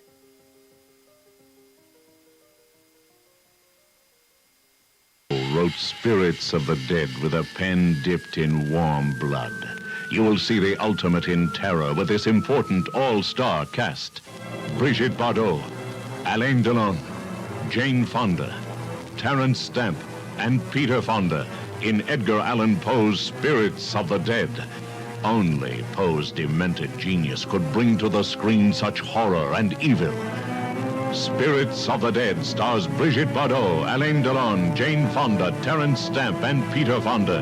Directed by three masters of the cinema, Federico Fellini, Louis Malle, and Roger Vadim. Spirits of the Dead is an adventure in terror beyond your wildest nightmares. Spirits of the Dead in color is rated R. I've seen things you people wouldn't believe. Attack ships on fire off the shoulder of Orion. I watched sea beams glitter in the dark near the 10-house gate.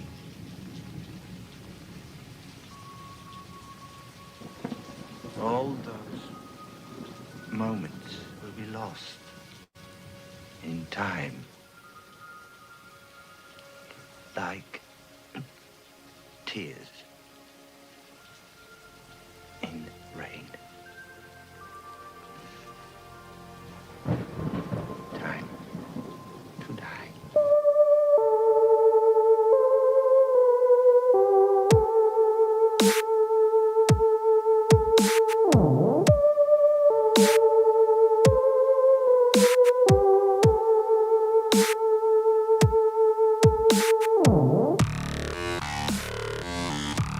You're listening to Paranormal Soup, bringing you the weird every Sunday night.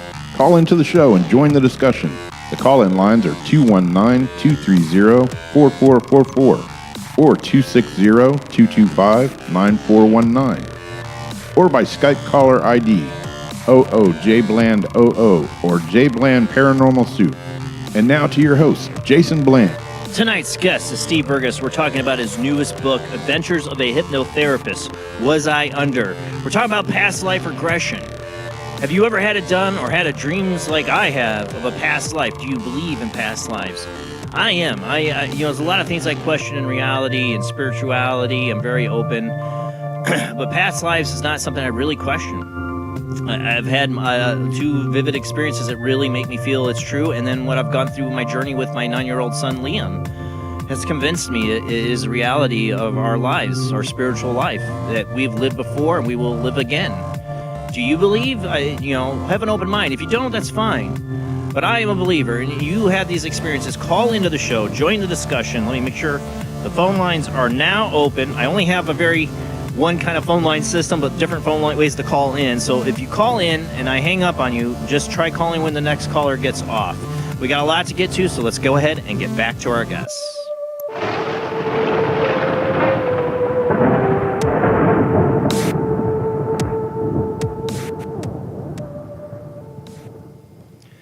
Thank you, Steve, for hanging out with us here so early in the morning for you over across the pond. But we're talking about your book, Adventures of a Hypnotherapist, and one of the areas you kind of delve into is the whole ancestral part of it. I'm really interested in, because there's the ancestral part, our heritage and backgrounds to our, I guess we could get into tonight. But there's also things I think about too. There's been past calamities through human history, and civilizations and people have gone through it, like Atlantis. What happened to all those people that lived in Atlantis and being reborn, reincarnation? And if they're all born around like certain periods of time together, some people theorize that cause collective trauma that we're all kind of reliving at times. Mm. I think from the Atlantean perspective, and it does come through fairly regularly, a client will go back into a past life in Atlantis. And it was a long way back, so sometimes the memories are not very clear and not very specific, but they have a generalized impression of being of feeling guilty that they couldn't help the civilization not to perish, and they're often saying it's as if things are going wrong and we're trying to stop them from going wrong.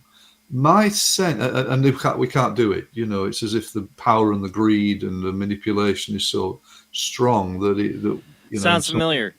Yeah, very much so. But my belief with this is that, again, they're being reborn at this time now in order to not let the same thing happen here, happen here on Earth. So my sense is that's what's happening in a lot of cases with the Atlantean thing. And just going back to something you said as well was, something we don't often look at, certainly from a perspective as a trauma release therapist. Most of my work is getting clients better. They come with an issue, they want to get better. They go into a past life, they release the trauma, they get better.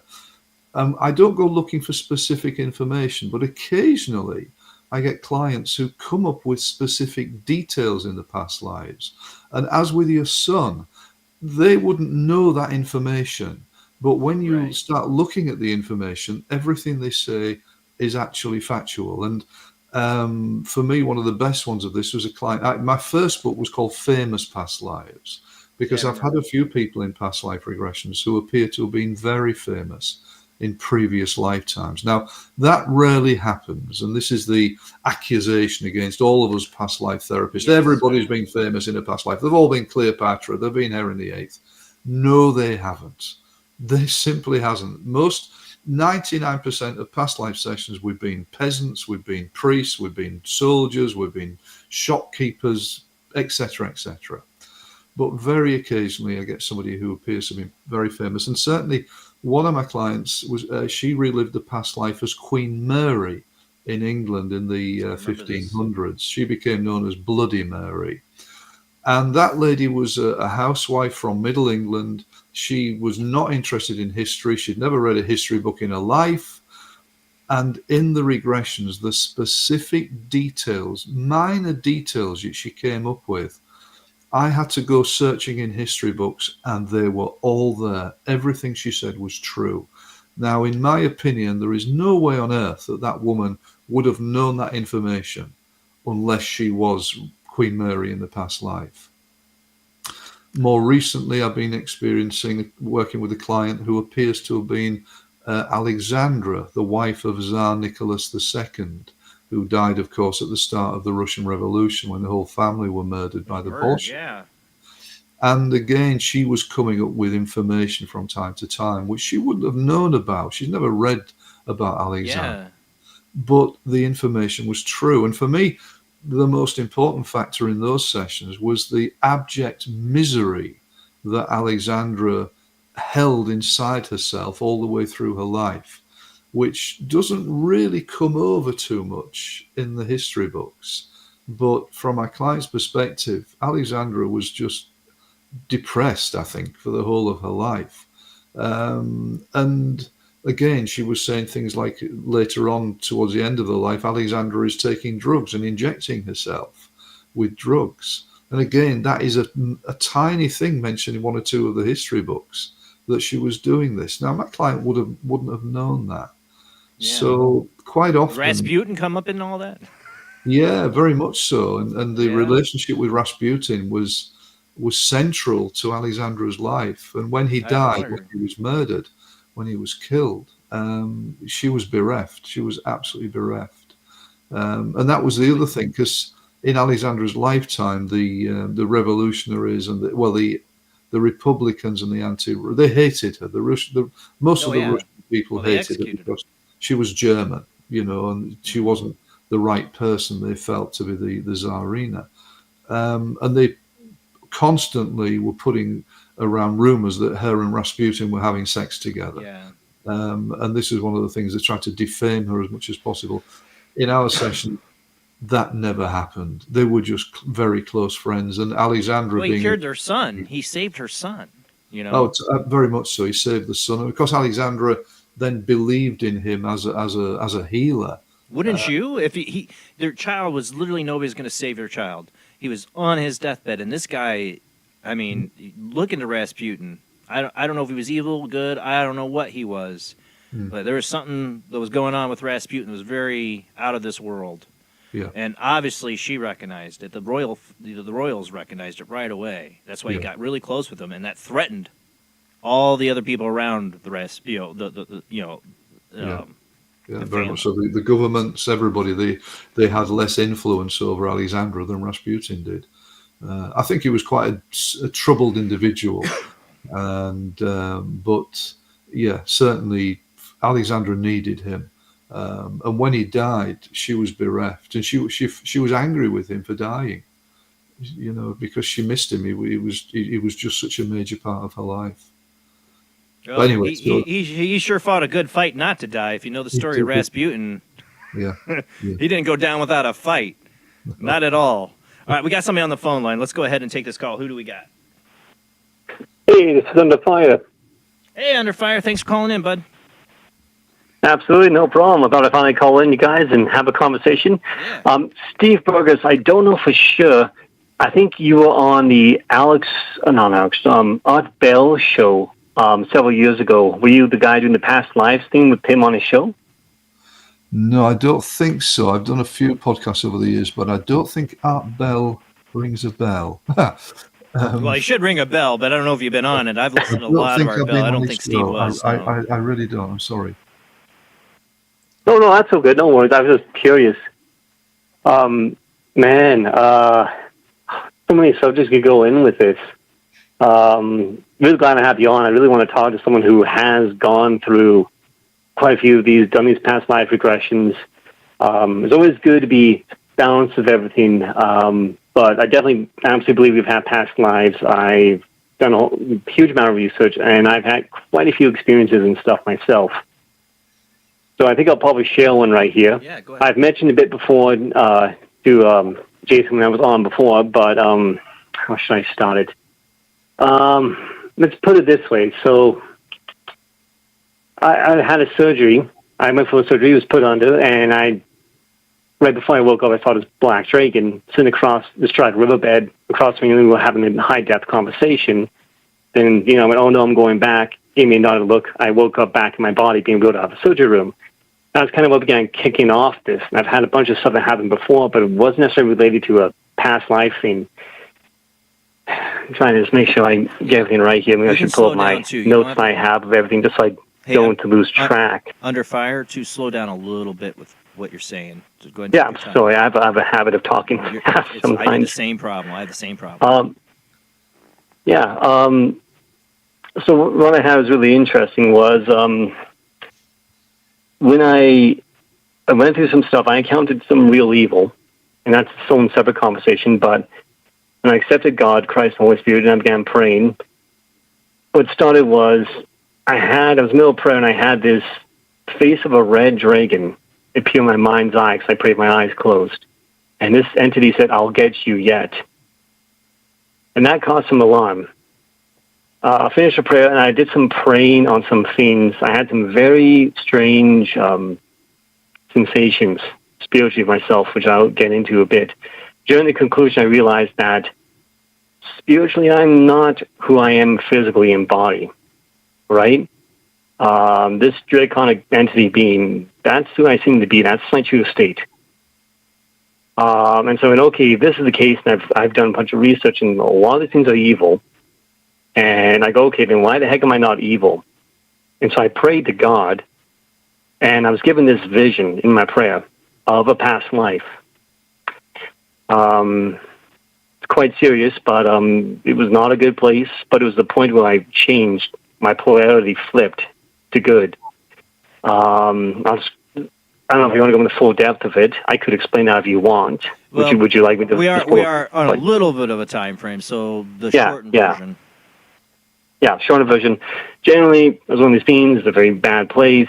A gray humanoid entity in a cage did a prayer right prayer of faith, and then that, unlike everything, not every fellows, I should say myself, that were all angry, saw it change my eyes and change kind of in heart, and going up looking at him, and then there's a second stage where it's me standing in this kind of like house-like a room, and then there's a golden orb, I'm talking to him, and then there's the third final one, which thankfully this is from God, so I didn't get to experience it, but I was brutally, ritually sacrificed because they didn't want me changing to good.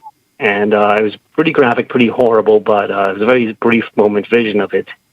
And that kind of showed why I'm here now and why I'm not evil, but I'm actually good. So it kind of combines both sides of the past life stuff, and then talk about also a bit of, of Christianity, of Jesus' teachings, and that, there are evil entities running around this reality, kind of controlling and influencing things. But so I'll go back to you, but I thought I'd share that and maybe hear about your thoughts. What comes over to me there is what I would say spirit attachment side of things, and that, as you say, that there are these entities around. I don't like the word entities because that tends to suggest that most of these things are malevolent, and actually they're not. Most spirits are just lost and confused. But what actually happens, they tend to connect to us, and we pick up on their energies. So if their energies are low or sad or confused, then that's how we live our lives as well. And there are some which are more difficult and more unpleasant, but they all need to be moved on. They can affect us. They tend to hook into us. They can come through from past lives, and I often find that if there is a spirit attachment, that actually it may have been with my client for several lifetimes. But what we do is we go back into the past lives, open the past lives up, and it releases the energy of the entity of the spirit now, and then we send the spirit home. Now, there is a school of thought that spirit attachment is everywhere. It isn't everywhere. Most people do not have spirit attachments, but occasionally they are there. And what you've done there, I think, as well, is the right thing, is you've actually prayed, you've actually turned to Christ consciousness, you've actually turned to love, and also you've taken control. So with these spirits, if you think you've got a spirit, tune into love and tell it to go. Tell it has no right to be with you. It must go. You are a sovereign being in this universe. What it is doing is breaking all the known laws of the universe, and it has to leave you. And sometimes that will be enough to send it away, and it just goes off. And sometimes that will actually help it to leave you and to move on in its own journey as a soul and get reborn at some stage in the future. So for me, it sounds like there's a sort of a complex there. There's past life stuff going on as well as some spirit attachment stuff. But I think what you've done there is the right thing. You've taken some control, and it no longer has control over you.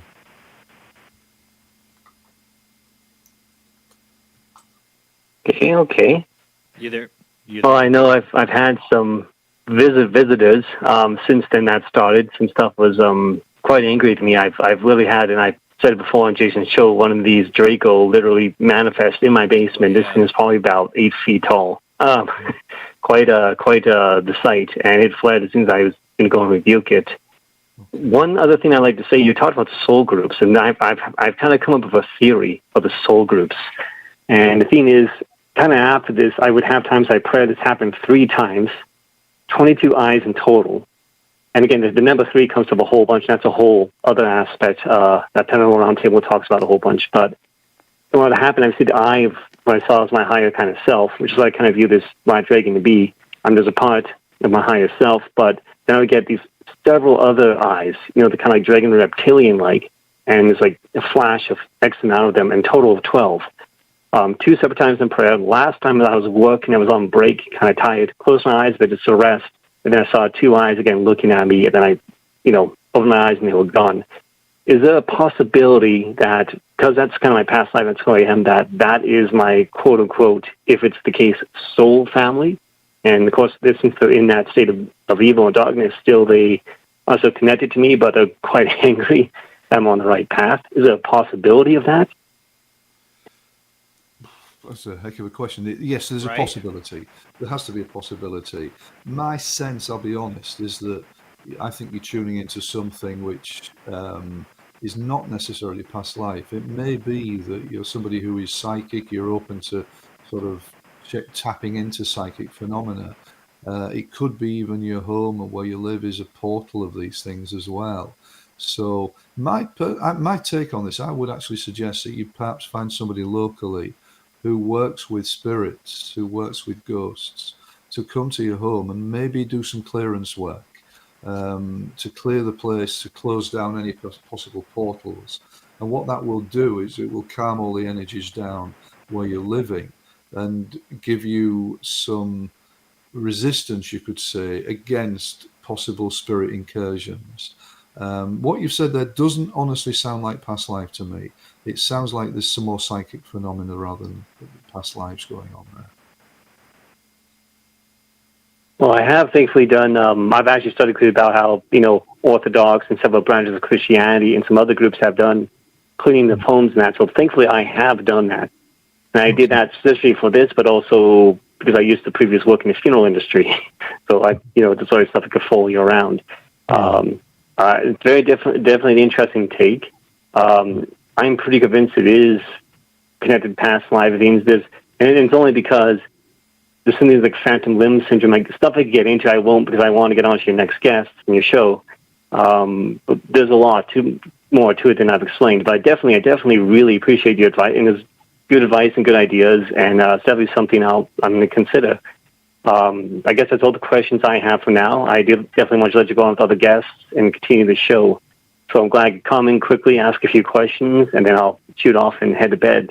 So thank you again very much for being on. I definitely look forward to watching the rest of the show when I get up tomorrow morning at work. Well, thank you for tuning in, Under Fire, and thank you for calling in. No problem. Take care. Yeah, you too, bud. All right, if you want to call in, phone lines are open. I forgot to put the banner up there for people. But if you're listening on the radio network, I know you don't have a banner to look at for phone lines, but it's 219-230-4444, 260-225-9419, or Skype IDs OOJBland00 or JBland Paranormal Soup. Those are the ways to call in. But yeah, people have memories, dreams, phobias, things, all these things that are little clues sometimes to their past lives, and some people really tune into it, like Under Fire might be, or I have, and dreams and all that. I think it's different levels for people, but I think the general population, they don't see it, they don't understand how they're affected by these things from their past lives. Yeah, and the problem is, of course, we live in a Judeo-Christian culture which really hasn't looked at past lives in any real depth, or in Christianity's terms, of course, it was rejected 1,000 years ago or so. And secondly, of course, traditional psychological therapies won't look at it either, and they tend to go down the route of poo-pooing all of this stuff. I mean, I've spent 30-odd years sticking my head above the parapet, emphasizing the importance of past life therapy as a credible therapeutic discipline. In fact, I don't even see it as a spiritual process. Of course, there are spiritual elements to it. For me, it should be a standard psychotherapy, which should be used by all therapists, partly because it's so damned effective. But of course, it's still viewed as a woo-woo thing. Having said that, I've seen massive changes over the last 10, 15 years. The last 10, 15 years, more and more people are becoming so open to past life regression. It's been quite extraordinary. I no longer have to justify it as a credible therapy. 30 years ago, I had to. So there are big changes going on. I've seen a lot of hypnotherapists that weren't believers into it, and they do their practice for years, and they become believers in it because it ends up happening. If they were not even trying, it ends up happening in a session more than once, and they start to become believers that there is something to it, especially when they see it helps somebody. Yeah, and I mean the main name with this, of course, is Brian Weiss, who was a psychologist or psychiatrist working in traditional means, and then one day this patient turns up, starts to go into past lives, she gets better. He then looks at it in more depth and with more seriousness, and it transforms his whole working practice. And now he's one of the main names, of course, in past life regression in the world. And his great book, Many Lives, Many Masters, is almost as good as my books on past life regression. I've never read his book, but I've heard about it, and I gotta say, I see it becoming more of a acceptable and more in people's purview. But I go back to like one of my first roommate, one of my good friends, was raised in a Christian household, and to him it was just not acceptable as an idea. And he's like, if I don't remember any of those lives, then how am I that person? I'm my memories. To him, in his mind, he's his memories. I'm like, what if I hit you over the head and you suddenly had amnesia? You didn't remember who you are. There are cases of that, right? Are they not that person anymore just because they don't have their memories? And I got him there. I got him on that one because that's what it is. Now, we got another phone caller I want to take. Who do we got on the line? Hi, Jason. It's Ariana. How is everybody today? Doing good. Thanks for calling in. Thank you. Comment and then a question for your guest. Awesome show tonight. Thank you. I write all my past lives. I have had quite a lot, and and it started when I opened up to past life regression. I think she was a therapist, and she did past life regression as a form of healing your soul. And I think she's passed on since then. It was many years ago. But from what she opened up, I have found out a lot of the past lives that I've had. And I, like I said, I write the stuff down, and I can recall the fragments of each past life. I don't know what lessons I have to learn from them, but I notice that the more that I learn about them, I can't think of the word. Well, I describe it as explaining why I'm wired the way I'm wired. Yeah. Like, I love history. And I remember a lot of historical facts for some strange reason, and I can validate them. And, and stuff that wasn't in the paper or in a book or whatever the case is, And, so I just think it's really interesting, how that stuff has come by, has opened me up, What I would like to ask your guests is that healing your past lives, the trauma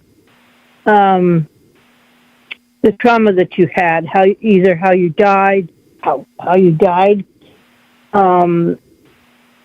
various ways.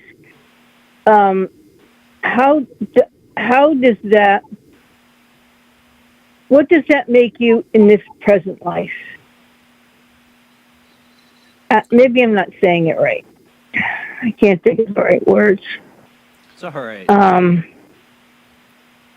How does it change you? Do you forget your past lives? Do you just remember them and just forget the trauma, or etc.? That I really can't. Are you trying to ask, like, how does remembering your past life heal you? Is that what you're trying to ask?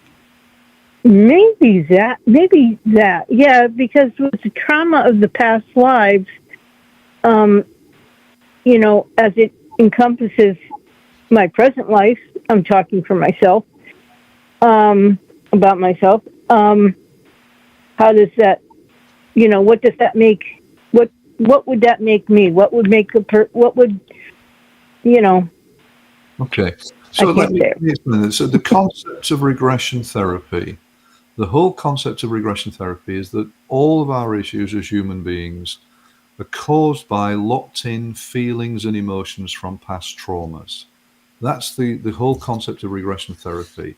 And any issue that we have as a human being, doesn't matter whether it's a physical illness, whether it's a depression, a lack of confidence, a sexual issue, a relationship issue, a skin problem, cancer, whatever. All of the issues we have are caused by locked-in feelings and emotions. And what that means is that 24 hours a day, we are responding and reacting to our inner trauma without realizing it. And the metaphor, the analogy I use, it's as though we all have an inner pressure cooker. And this pressure cooker all day long, it's full of trauma. And basically what happens as we go through life, each trauma that takes place, we take the lid off and we put the trauma in and we put the lid back on. And that's what happens throughout the course of our lives. Now, for many of us, as we get born into this life, that pressure cooker is already half full with emotional trauma from past lives and our ancestors' lives. And then we go through this life putting further pressure in. And that is bubbling and bubbling and bubbling. And we react to it with all of the issues that we have. The regression process is about going into a therapy session, taking the lid off and letting some of that pressure out, and then putting the lid back on at the end of the session. And how we let the pressure out is through feeling the past life, releasing tears. We see a lot of tears, sometimes shaking, the body shakes. Very occasionally, my clients have big reactions where they can be screaming and yelling, but that's very unusual. And then at the end of the session, we put the lid back on again, and there's less pressure in that pressure cooker. And the more that we do that, the pressure drops and drops, and the space is healing. That space in that pressure cooker is healing and well-being. And my take on it is if we do enough therapy, we can empty that pressure cooker and live our lives completely freely. So we then are no longer reacting to the pressure inside us and how it affects us in different ways. So that really is the model of regression. Hopefully that makes sense. Okay.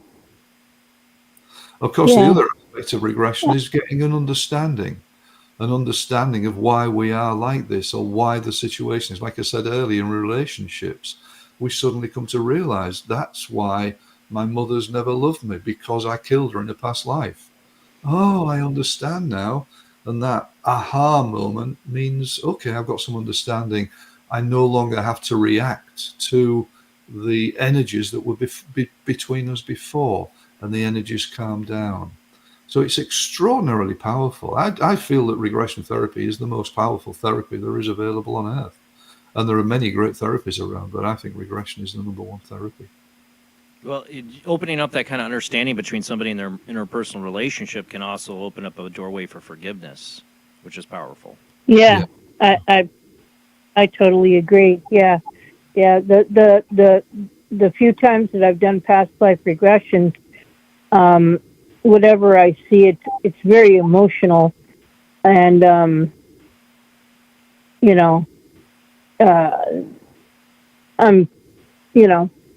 sometimes heartbreaking, It's great that you've done that, because getting rid of that emotion, and nobody dies from crying. So, and being in trance is a great way to tap into the emotions and get them out much more easily than we tend to do when we're wide awake, you could say. So good for you for doing that. That's great work. Yes, thank you. Thank you for answering. Thank you. Great show. I'd like to do more with that, because maybe I could understand more, the soul healing, and, what not just me, but with other people doing this, what we can achieve, through this, and then working on our present lives, Well, I think we grow as souls when we're doing regression work.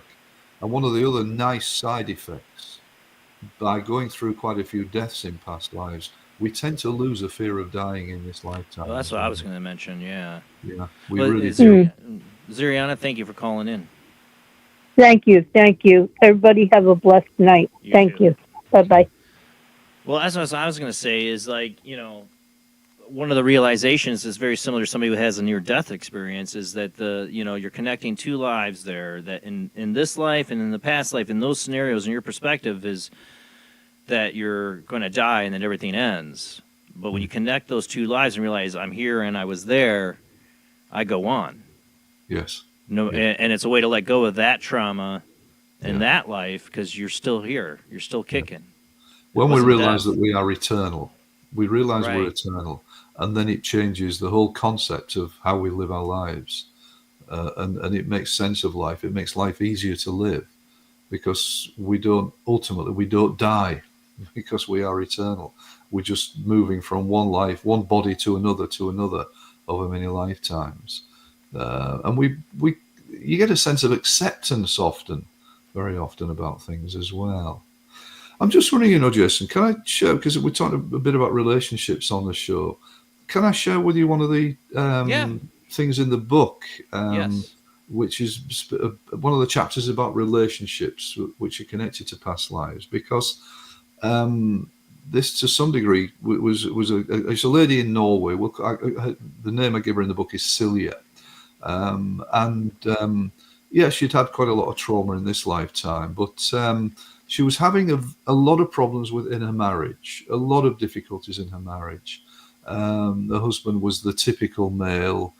She loved him to bits. She was unfortunately quite needy because of her childhood. So we worked extensively on childhood to heal her childhood wounds. But she loved him to bits, but they become more and more separate as they've gone through the years of marriage. And he was quite controlling. He'd become a little bit of a typical controlling male. And many times over the years, I've had ladies who have come to me for therapy, having been crushed in a relationship by their partner or partners. And because a lot of men, unfortunately, tend to try to be controlling in relationships, and they don't realize they're doing it very often. There's something I call the top dog. In a pack of dogs, there's a top dog. Yeah. And unfortunately, a lot of men go into that top dog routine in their relationship because they've generally learnt it from their parents, from the way their father was. That's the role models. Because we don't get trained how to do relationships. We just end up in them and do the best we can. And if our role model is a top dog, then the man tends to be like that. Now, no relationship should be like that. A relationship should be an equal partnership of two people who respect themselves. Exactly. But this lady Celia was finding the marriage was falling apart. Now, let me just share with you, because there was quite a lot of past lives. There were, I can't remember them all, because there were about 17 past lives where her and her husband had been together. So let me just give you a sense of some of them. Yeah. In the first past life, she was a poor boy who was sent out begging every day by the family, begging for money. Then he would bring the money back, and the father would take the money and go and get drunk. That's great. Yeah, and one day he came back with nothing, and the father he felt worthless because he hadn't begged anything. Nobody had given him any cents that day, any pennies. And the father was drunk at that stage, and he just beat him up and killed him in the past life. Guess who the father was in this lifetime? Her husband. In the next past life, she was killed as a witch. Now, I have had hundreds and hundreds of people over the years in past lives relive past lives as witches. Well, they weren't witches. That was one of mine. With Chris Lee when he did regression. I was a witch. Yeah. Right. It was a dreadful process. I mean, hundreds of thousands of people, it's estimated, died over about 200 years because of this nonsense that people were witches. He says where I got my neck issue from, because I hung myself in my cell. They left me there to rot and die. Oh, is that Forgot right? about Okay. me. Yeah. There you go. Right. So, as she was being burnt to death as a witch, her father was watching her and didn't try to save her. The father in that life is a husband in the present lifetime. In the next past life, she was executed for stealing some food. The family was starving. They chopped her head off. She was a man in the past life, but she'd been betrayed by a friend in the life, and they caught her. The friend who betrayed her is her husband now. She lived a past life in India. She was a pregnant woman. The husband didn't want her pregnant, so he punched her in the stomach to try to abort the child. She was so upset by this that she actually knifed him and killed him, and was then hung for killing her husband. The husband in the past life is the husband now, etc., etc. She was a Bedouin woman who was in the desert, and they were killed by raiders there in a party. The person who killed her in the past life was a husband now. She was a girl who was pushed into a river by a young boy and drowned.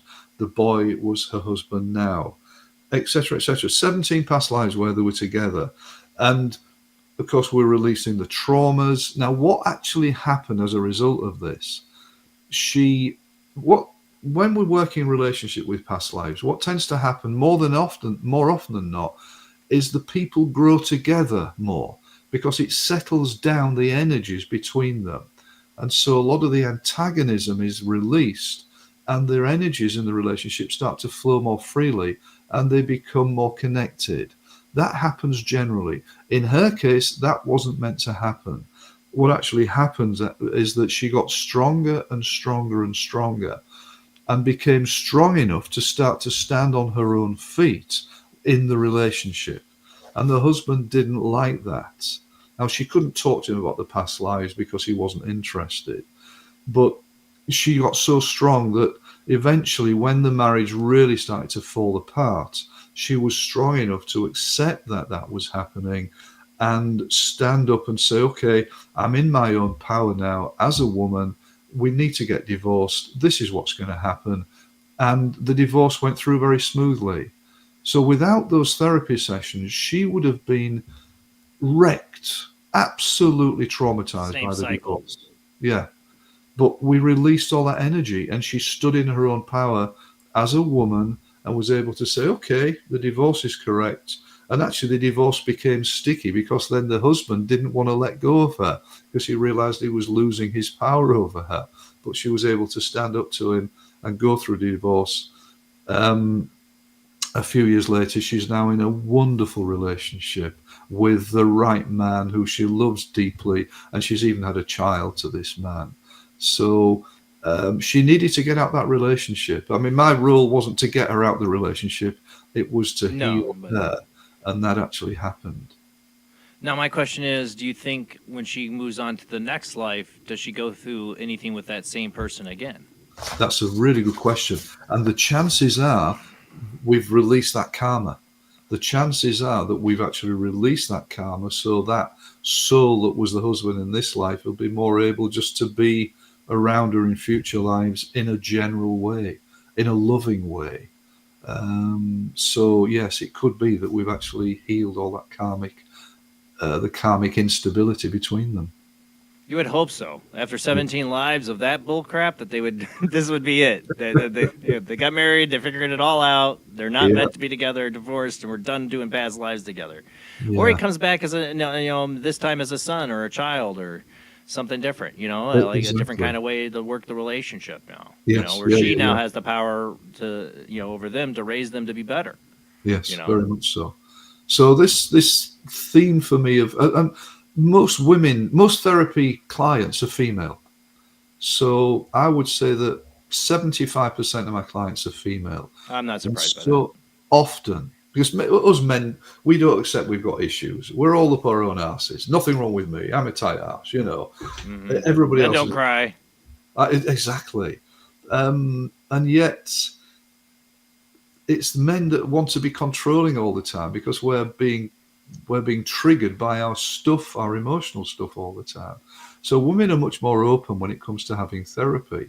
But so often in relationships, women are being done down by the male without him realizing sometimes. And having good therapy helps the woman to grow and to become empowered to stand in that relationship and say, this relationship is not right, it has to change. And then she's able to talk with the partner and say, we've got to do something about this. And the man then has to take a decision. Do I carry on doing what I've been doing and lose her, or do I change? And at that stage, the man then has to change. So the woman is then able to get him And it's not about trying to change him in the way that she wants him. It's actually about getting him to do some work on himself, to become aware that he's got baggage, that he needs to step up to the plate in the relationship and give her what she wants, which is respect as much as anything else. Yeah, I've never, like I said, one of the reasons I've always felt like an alien is not understanding why humans treat each other the way they do, especially in relationships. Yeah, You know, like, why would you do that to somebody you profess to love or care about? Why would you talk to them that way? Why would you treat them that way? But people do. We treat the people we care about the most sometimes the worst. Yeah.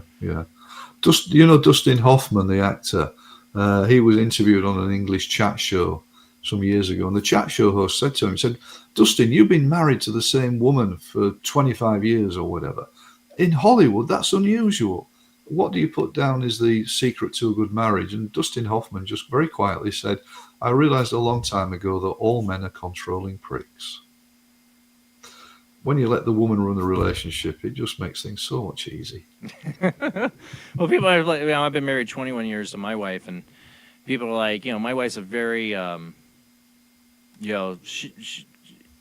she can be, she have a temper sometimes, but she's very, otherwise calm, very good person. But people that really know her know that, she's got a temper. She can go a little off the handle sometimes. Like, well, like we work with each other just fine because I'm the calming factor. I'm the copacetic calming factor. I'm the one that'll calm things down. But sometimes I need to get more aggressive, and she's that part of me. So it's like the opposite. She's got more of the man side than I do sometimes. The stuff, and it's just the way it is because I don't try to control things. I've never wanted to be that way. I'm not your typical guy, never have been, and that's why I don't have a lot of guy friends because a lot of guys do this alpha dog thing with each other and measure each other up and do these stupid alpha dog things, and I don't give a crap. I just don't care, and none of that stuff interests me in whatsoever in a friendship. The other good thing, of course, is from a past life perspective, is the way, as I mentioned earlier, that we connect with people from a past life in a love at first sight type of relationship. And of course, so many deep connected relationships where there is a really strong love between people, that's because we've been with that person in a strong, loving energy over some past lives. So, I mean, my partner now, Kimberly, we bonded, we came together as a result of a past life that we both had together. That was extremely meaningful, and I lost her. We lost each other in that past life, and now we've found each other in this present lifetime, and we are so connected and so bonded. It's as if we know each other so well, and we're good friends as well as everything else that you want from a relationship. So often, a past life will bring people together in a very deep way. I think having knowledge of the past life that we have with our partners, our significant partners that we've had together, I think that can bring us together even more as well. So I think for couples to have past life therapy together would be a good thing. Yeah, I mean, unless they find out they murdered each other. Well, then you've released the energy of that. See that though. That makes a lot of sense. Yeah. But yeah, no, as I'm saying that, but then again, there's concepts that kind of bewilder people when you get into past lives. Like, this person she was with was her father in a past life. Like I said with Chris Lee and Debbie Anderson, that there's these different. You have had different relationships with people in past life. It's not the same relationship, and that's a hard concept because when we think in this, one life reality, I am this person right now, and that's gross. To think about it's hard for people to get their minds around it. Yeah. I think we grow spiritually as a result of past life regression. We grow as souls, and we have a deeper understanding of ourselves and of the nature of reality. And that, I think, is a good thing. It makes us a bigger human being. And as a bigger human being, we become less triggered by the world. We have more understanding, and we start to live with more love. And that has just got to be a good thing. And more balanced, too, because, I mean, for a guy, if you have a past life and you get to feel like what it's like to be a woman in a past life, it gives you a sense of, it balances that energy and acceptance that you are more than just this man you feel you are now, like we're way especially it's ingrained. Men don't do this. Men don't do that. And it's there's way intricacies of that for women too. But for men, I think you have 75% of your clients are women. That's, like I said, not a surprise to me because men are built up around bottling those emotions down and not addressing these things, and it's all woo woo. You can't believe in that stuff. You're a flake or a woo woo guy. Like I said, it's that alpha card. Alpha males don't believe in that stuff. It's a real closed-mindedness that a lot of men have from a spiritual perspective or a therapy perspective. It's nothing wrong with me, but it's a really closed-mindedness. And I like the word balance there, Jason. We become more balanced as a result of a deeper understanding of the nature of reality, that we live many lifetimes.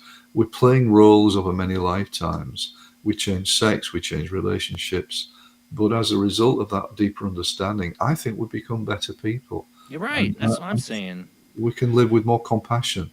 And it's a natural compassion, and it's not a false compassion.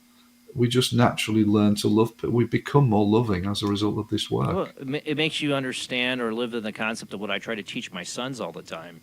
Is like when a kid's being a total craphead to them every day, I'm like, you don't know what they go home to. Yeah. You don't know what they go through. You don't know what they're dealing with. It doesn't excuse them from their actions or responsibility for what they do. But at the same time, you're not their judge, and you don't know what they go through and their perspective of why these kids act like they do. Trying to teach them to put themselves in other people's shoes. Yeah. And when you've lived another life, that starts to make that concept and reality a little bit easier to understand. I've been the bad guy, I've been the good guy, I've been the victim, I've been the perpetrator of a crime. It opens you up to the idea that we're all equal. And we all have emotional baggage. And I mean, when I first became a hypnotherapist, I spent 3 years in prison, which is not quite the right way of saying it, but I was teaching stress management and meditation to prisoners. A lot of the young lads in there, okay, we all need to take, we all need to take responsibility, but a lot of the lads in prison, a lot of people in prisons come from broken homes and abusive backgrounds. And a psychologist in the UK, I think she interviewed many thousands of prisoners as part of a research study. And she said that, in her opinion, 85% of prisoners come from broken homes and abusive backgrounds. She actually said she believed it was the real figure was closer to 100%, but there were 15% of them couldn't actually honestly tell her what had happened in childhood. They didn't think there was anything wrong with the father beating them up. They thought that was normal. That's the way it was. So close to 100% of prisoners come from broken homes and abusive backgrounds. They need therapy. And I wasn't allowed to do therapy, because the system doesn't allow that. It's not about giving these people healing. It's not about rehabilitation. Oh, don't tell me it's about there's no rehabilitation happening. It's a joke. That's a word that politicians use to pretend that the right things go on in prisons. No. And there were a lot of the lads were desperate for help. They would talk to me as a therapist, and I wasn't allowed to help them about what the way they were feeling. But it was just, lock them up and punish them. So we're all reacting to our emotional pain. And even if that means just working with emotional pain from this lifetime, we get a great healing by doing that. And I believe everybody needs therapy. I still have therapy sessions. I swap sessions with a colleague. We work on each other to work on our stuff. Just recently, for example, I had some ear surgery. I had to have inner ear surgery 5 weeks ago. And I was scared about that because I don't like blood and things, the needles. And I've never really worked on that an issue. So I had quite a few regression sessions to release the fear for the surgery. I don't see my past lives very clearly. I feel them and I get like an intuitive sense of them. I'm what's known as a non-visual person. But in one of the past lives, maybe 200 or 300 years ago, I was having dental surgery. They were pulling a tooth out without any anesthetic. Yeah, it wasn't pretty back then. That was horrible. In another past life, I was a woman who gave birth. And I died in childbirth. The baby survived, but I died in the childbirth. So you can see the connections between, surgery and fear and pain. So by working like this, working on ourselves, we release the stuff. And I got through the surgery without any real problems. I was so much more calm than I expected to be. Imagine if they, we actually accepted the what you do, as a society, and we actually integrated this into like our rehabilitation for criminals, actual therapy. Not even with past lives, even just letting them have a therapist to do some hypnotic regression to go back to their childhood traumas, which all of them seem to have, let's actually treat these people like, I know there's a lot of people who are scum. It's hard not to judge people that hurt children or do horrible acts. I get it. I have that dark side of me that would see them just, especially ones that hurt children, just all lined up and shot. I will say that right now. I have that dark side in me that feels that way.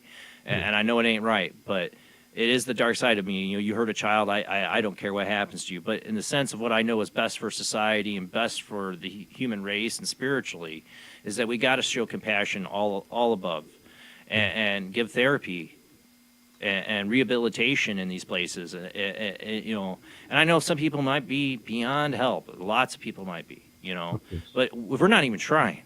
We're not even trying. Yeah. If you just we got to go to our. So we're going to go to our last commercial break. Got a half an hour left. You willing to stick around? See if we take any more phone calls. All right, guys. We're going to our last commercial break with our guest tonight, Steve Burgess. We're talking about his latest book, Adventures of a Hypnotherapist. Why Was I Under? He has a YouTube channel, Hypno for All. That's Hypno, number 4, All is his YouTube channel. Check it out. We'll be right back after this short commercial break.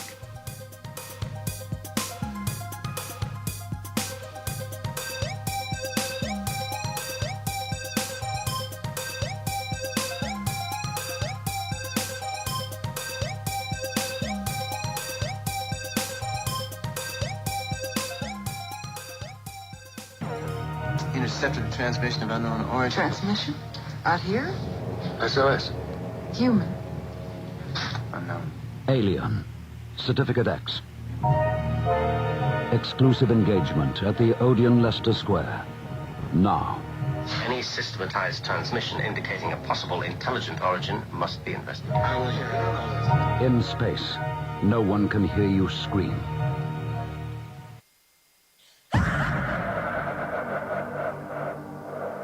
If you are interested in discovering the truth about the paranormal and want to hear from leading researchers in the field, join Justin Brown on his 3 weekly shows named My Paranormal Soapbox, Necromancer Live Show in the Supernatural Symposium, live on Facebook, YouTube, and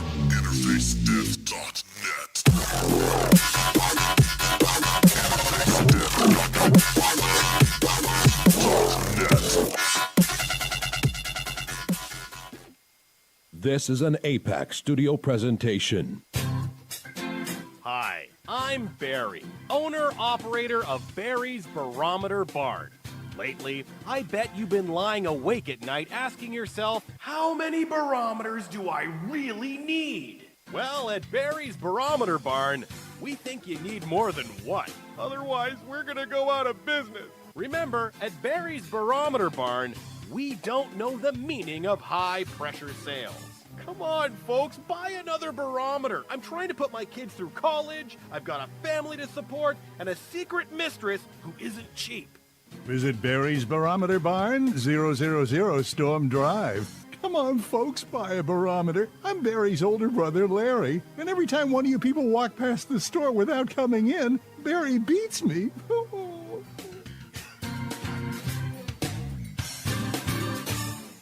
This has been a presentation from Tim Morgan's APAC Studio. For more almost professional amateur comic studio content, visit the APAC YouTube channel. Search APAC 2002. That's APAC 2002 on YouTube. When Alex Gardner is asleep, he has an extraordinary gift. The government wants it, the scientists want it, but to keep it may cost him his life. It might be better if Alex didn't sleep at all, but he cannot resist entering the dreamscape. Can you? See Dreamscape in the West End and all over London now. Certificate 15. It takes an extraordinary adventurer to enter the Dreamscape. Are you intrigued by Paranormal Talk Radio? You'll love the new Paranormal Radio app from Talkstream Live. You'll find a great selection of talk shows covering UFOs, ghosts, strange phenomena, and much more. Download the Paranormal Radio app now and start listening to the very best in paranormal talk entertainment, including the network you're listening to right now, the Paranormal Radio app, free in Google Play and the iOS App Store. Join us every Wednesday night at midnight Eastern Standard Time for Weird Wednesday, the live stream, with your hosts Jamie, the Living Dead Girl, and Rob, the Phantom, where we'll talk about all things paranormal, including zodiac, astrology, tarot card and oracle card readings, live ghost boxing and spirit communication, where we'll do Voices from Beyond, the Cold Case Files. So we hope you join us live on Facebook and YouTube every Wednesday night at midnight Eastern Standard Time. We hope to see you there. Bye-bye.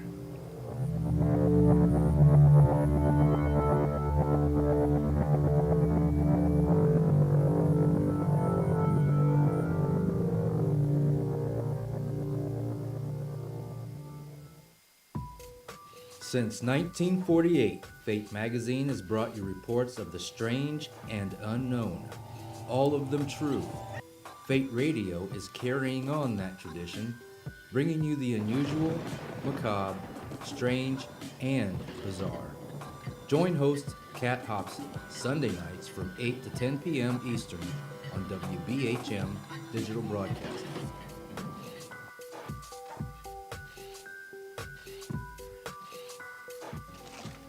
Heat 'em up. Do, re, he gone.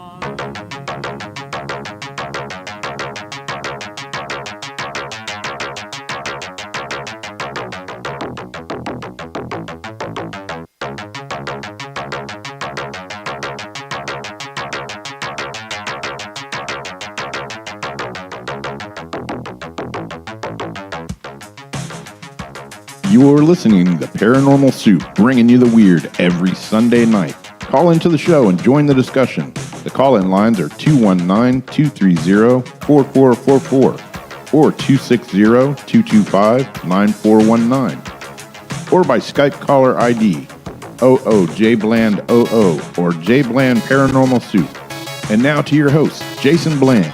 Tonight's guest has been Steve Burgess. We're talking about his book, Adventures of a Hypnotherapist. Was I Under? We're talking about past lives. Like I've talked about in the show 100 billion times now, I'm a huge believer in past lives. I've had my experiences. I know a lot of you guys in the chat room have too. But I'd love to hear from more of you. If you do want to join us for this last half hour, share your own experiences with a past life, call in the show. Me and Steve would love to hear it. So would Jamie. So would the audience. Phone lines are open. Call in and join the discussion. Got a little bit of time left, so let's go ahead and get back to our guest.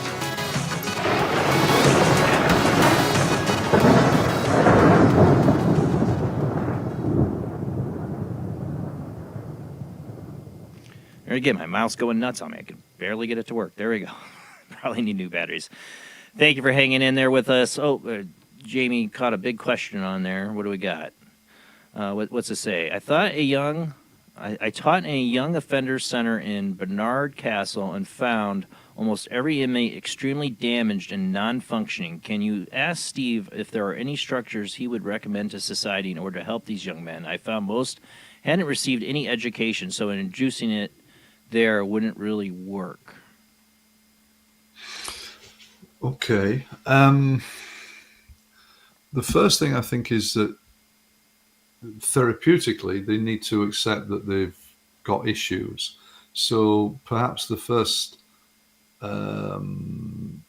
opening chapter, you could say, in their healing would be to have counseling. Is it actually just to talk about their childhoods, to talk about the things that have happened to them, and to do that in a non-threatening environment. So a good counselor, a good therapist who just sits and listens and allows them to talk, allows them to understand that that isn't normal, the childhoods that they've had, etc. So there can be real healing in just somebody verifying on your experience as a child. So I think that could be the first stage, is just to sit and listen and let them talk about childhoods, and gently, the therapist saying, okay, so that isn't normal, and how do you feel about that? Let them actually start talking about how they're feeling, because most young men especially won't feel the feelings. They'll lock them inside, and they're also desperate. Really quick, Jamie, continue the conversation with our guest. I hear my stupid battery thing. I thought this thing was fine. I have to change out a battery really quick. So you guys continue the conversation. I'll be right back. Okay. So I think stage one would be just to talk about their issues, talk about what has happened, how do you feel about them, and let them accept that they have feelings, allow them to open the feelings up in a non-threatening environment, a non-judgmental environment. That's wonderful therapy. With people who are so badly damaged, to jump in and do past life regression wouldn't be a good process at all. Secondly, though, I would want them to learn some form of relaxation techniques, because any form of relaxation techniques will calm their energy field down. All the time we are reacting to the way we're feeling energetically. And so if any person can be helped to calm their energy field down, to feel less uptight, then they're going to feel better inside themselves. And that can be done in a variety of ways. For me as a hypnotherapist, my YouTube channel, Hypno for All, I have 26 free hypnotherapy recordings on there. Which are all about releasing anxiety, or feeling more relaxed, or feeling more confident, or in fact some of them for other things like letting go of irritable bowel syndrome and things. So just doing regular relaxation work, teaching them to meditate, perhaps do some gentle meditation for 10 minutes a day. For me as a therapist, I would teach them EFT, which is this wonderful tapping process, emotional freedom technique, where you can tap on different points on the body to actually heal all sorts of issues. It's a miracle. In fact, in the book, I've actually got a full chapter on EFT. I know it's about hypnotherapy, but I love EFT. And one of the greatest successes I've ever had as a therapist was using EFT on a 2.5-year-old child, because obviously she was too young to hypnosis with. In fact, do you want me to share that story? We're talking to this about young men and young people, but it was just quite a fascinating thing. So her mom called me to say that every night at 6 o'clock they would put her to bed. We call her Poppy. I think I call her Poppy in the book. And every night they put Poppy to bed at 6 o'clock, because they were early risers. Early to bed, early to rise. But after about 40 minutes, every night at 6:40, she would wake up and stand in her crib screaming with her arms outstretched, fixated on a point on the ceiling, just screaming and screaming and screaming. And it took them about half an hour, 40 minutes to calm her down, and she'd eventually get back to sleep. And then 2 or 3 nights a week on top of that, at 12:40 in the night, she would wake up doing exactly the same thing, just completely transfixed, rigid, screaming in her crib. And it would take them about 20 minutes to get her back to sleep again. And this had gone on for months. And they had no idea what was going on. And she said, can you help us? Because it's obviously we're distressed, she's distressed over it. Anything you can do. So I said, well, I can't do hypnosis, I'll do the EFT stuff. Bring her and we'll do some EFT. And what I was doing then was doing surrogate EFT. And what surrogate work means is you work on one person for somebody else. And I can share some interesting stories about surrogate regression as well, because that's been coming through quite recently. And I don't think any other therapist in the world is doing this. Where we do regression for somebody else. So anyway, she brought Poppy, this cute little 2.5-year-old girl, but very shy.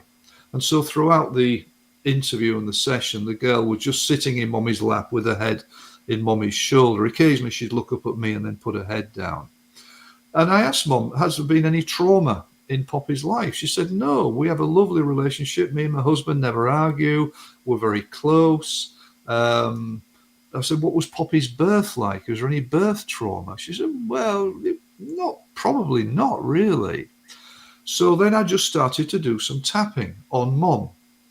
And of course, because Mum was holding Poppy, they're in the same energy field. They are just one energy field. So tapping on Mum is helping Poppy.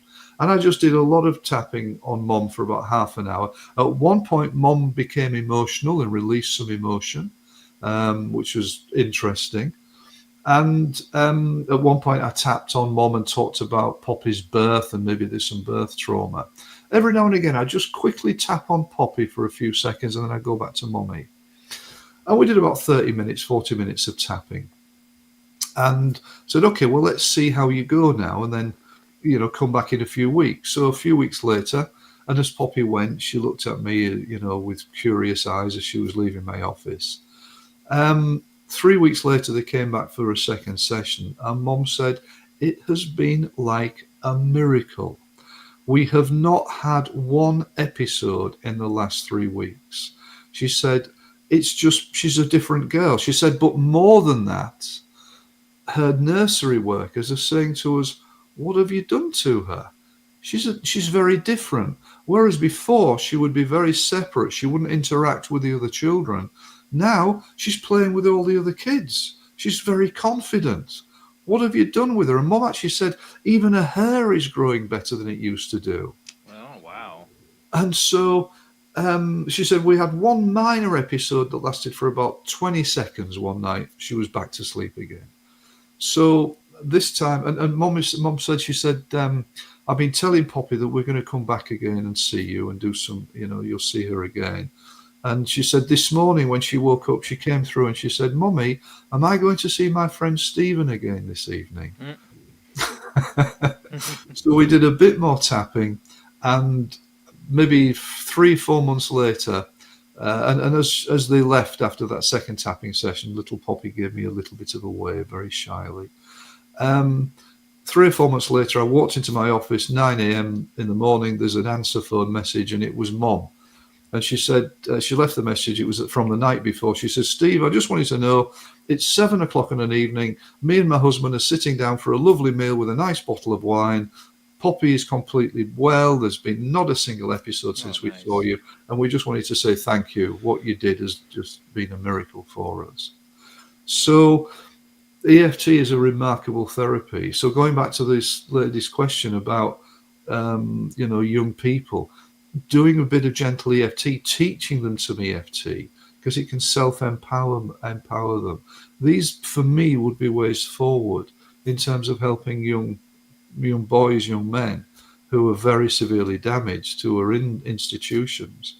It's just a way of helping them to come through. So for me, those are those 3 things. 1 is counseling, letting them talk. 2 is do some relaxation of some sort. And maybe even teach them Tai Chi or Qigong or something. Teach them breathing techniques, meditation, anything to calm their energy field down so they become less reactive. And thirdly, do EFT. And fourthly, if possible, obviously, then do the full therapy with regression. I had a question here from Allison in the chat room. It's interesting. She says, does Steve ever use techniques connected to the Akashic Records retrieval? That's a great question. No, I actually don't. But I know a lot of therapists do. And in fact, I have an ex-client of mine in Norway who, as a result of our therapy sessions, her spiritual psychic development has been extraordinary. She's unblocked a lot of her emotional baggage that was blocking her. And I will say, I've worked with a few people over the years who are psychic or clairvoyant, and they don't feel they can connect well enough. So often we do the regression and we find that they've been persecuted as witches in past lives. And of course, then part of their mind is saying, oh, we can't do the psychic stuff now because we will die. Right. Because obviously they died in the past life. And we remove those blockages. I had one lady who her tongue was cut out as a witch in a past life, and she was wanting to develop her psychic abilities, but of course she couldn't speak the psychic truths, you could say. So we released all that, and she was able to go on and do psychic work, clairvoyant work. So I have an ex-client in Norway, who now she does Akashic Records readings for people. And she has just taken off. Her business, you could say, has been extraordinary. Actually, if anybody would like to know her details, then send me a message. And my website is Steve Burgess Hypnosis. Have her come on my show. Yeah, and she's a beautiful person. So for me, I don't do the Akashic Record stuff. My work is about getting people better from particular issues. And although the Akashic Record stuff is interesting, for me, it's not the therapy, and I'm a therapist. Well, it isn't, because you're being told by somebody. Like, I had a psychic on from a TV show, Ghost of Shepherdstown, Lori Johnson, tell me, and she had no way of knowing this about me, but she's like, you have a big fear of water, don't you? I'm like, yeah. She's like, you were on a ship in a past life in the Bermuda Triangle, and it went missing. She's like, you've had a fascination with the Bermuda Triangle, right? I'm like, oh, yeah. And she's like, and you went missing. The ship went missing. You went down with the ship, and it never was found. And she's like, saying, I'm like, that makes a lot of sense to me. My fascination with big ships, and and my fear of the water and the Bermuda Triangle and missing people. It's always been a fascination since my childhood. That would make a lot of sense, but I didn't experience it. It's just her telling me that. So what do I know? It's different when you actually, experience it in a sense, or see it.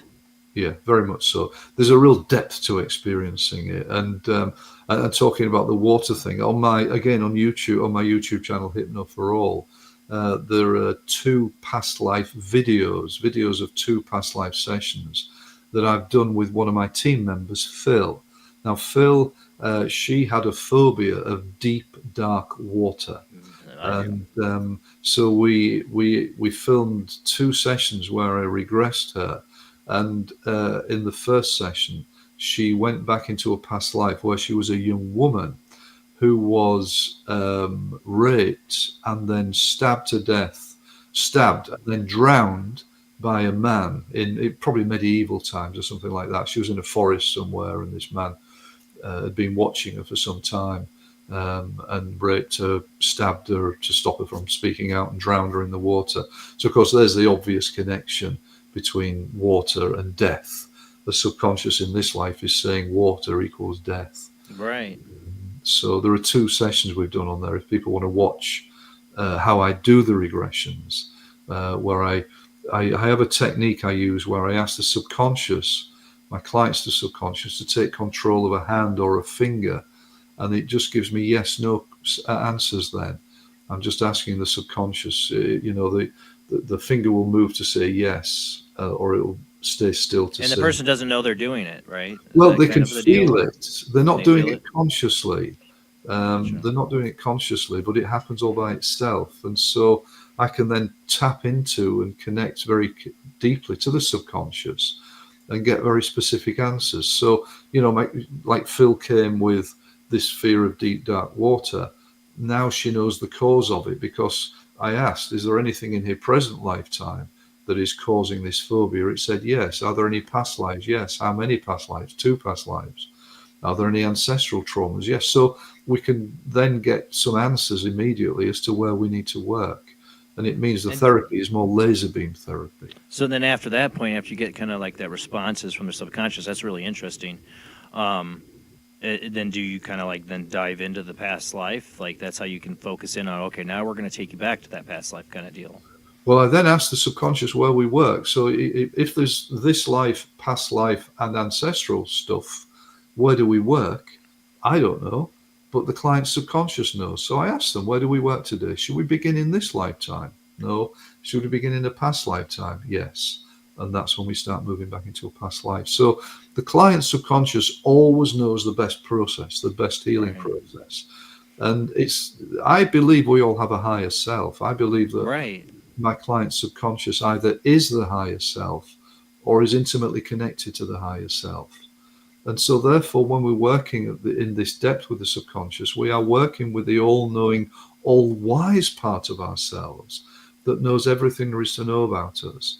And so this is why the subconscious protects us. It knows the best healing process. It may be best for some clients not to do regression today, but to do something else. We just ask the questions and it tells us what to do.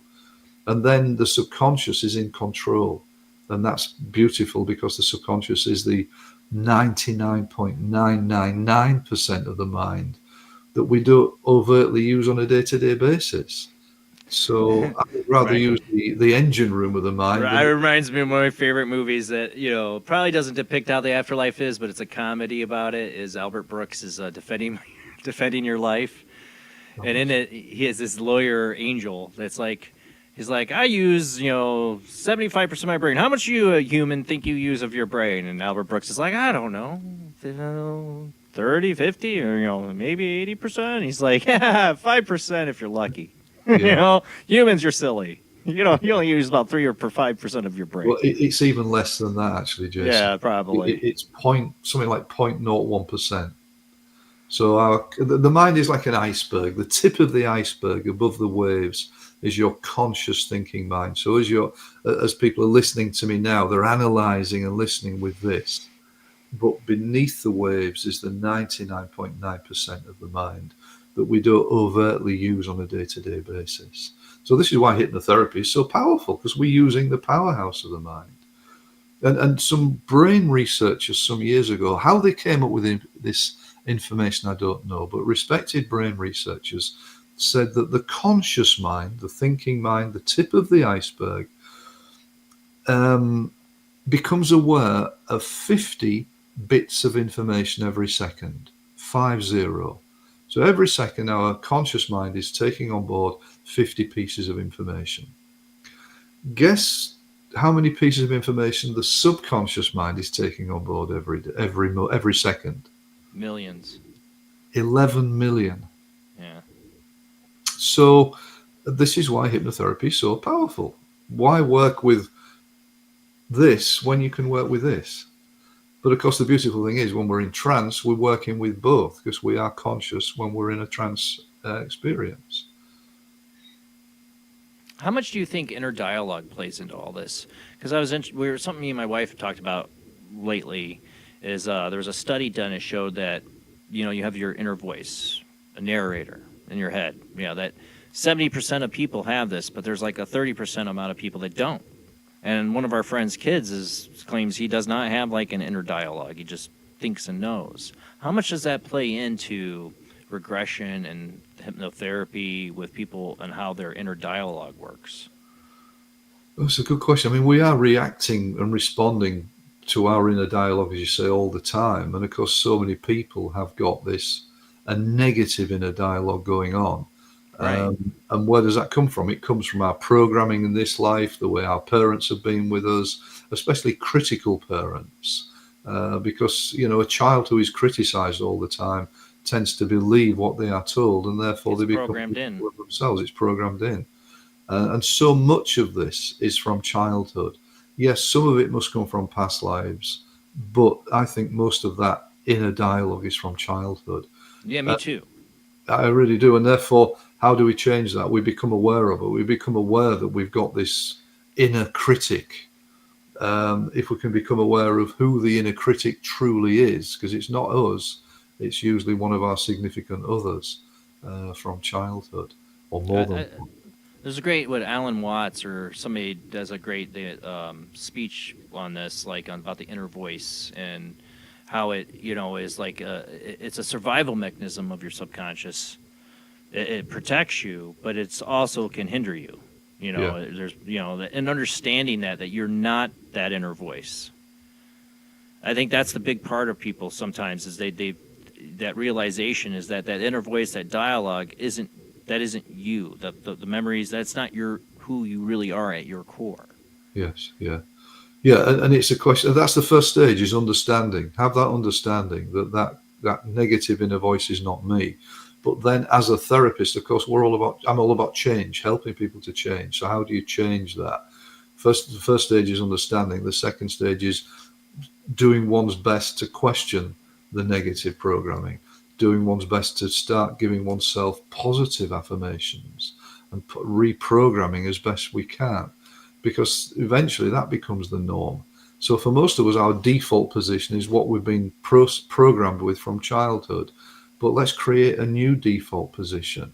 And we create that by either letting go of the childhood stuff, which for me is where therapy comes in, but doing our best to reprogram by giving ourselves positive affirmations. And for me, the best way of doing that is in hypnosis. Because when your subconscious mind is more open, it tends to accept things more easily. For example, on my YouTube channel, Hypno for All, I've got a positive affirmations recording, which is just where I just guide the listener into trance. And it's just filled with positive affirmations and positive suggestions, one after another, like for 25, 30 minutes. Playing that regularly becomes the new program. So we can change. I think what a lot of people feel very often is stuck. What can I do? I'm stuck in this situation. Just doing anything to change is useful. I mean, with depression, for example, getting out more, moving, doing something physical can help with depression. But of course, a lot of people just get stuck. So it's about having that awareness. Unstick yourself, do something, because the old, what was it, the Jimmy Stewart movie? Wonderful Life? No, if you do nothing, nothing happens, or something like that. So, it's a question of changing. If you don't try, you don't do. That's Shenandoah, Jimmy Stewart. Or if you don't try, you don't do. Yeah? I don't remember what movie that is. I'm too young for that one, but that's a good Jimmy Stewart impression. Well, thank you. It's about the only thing I can do.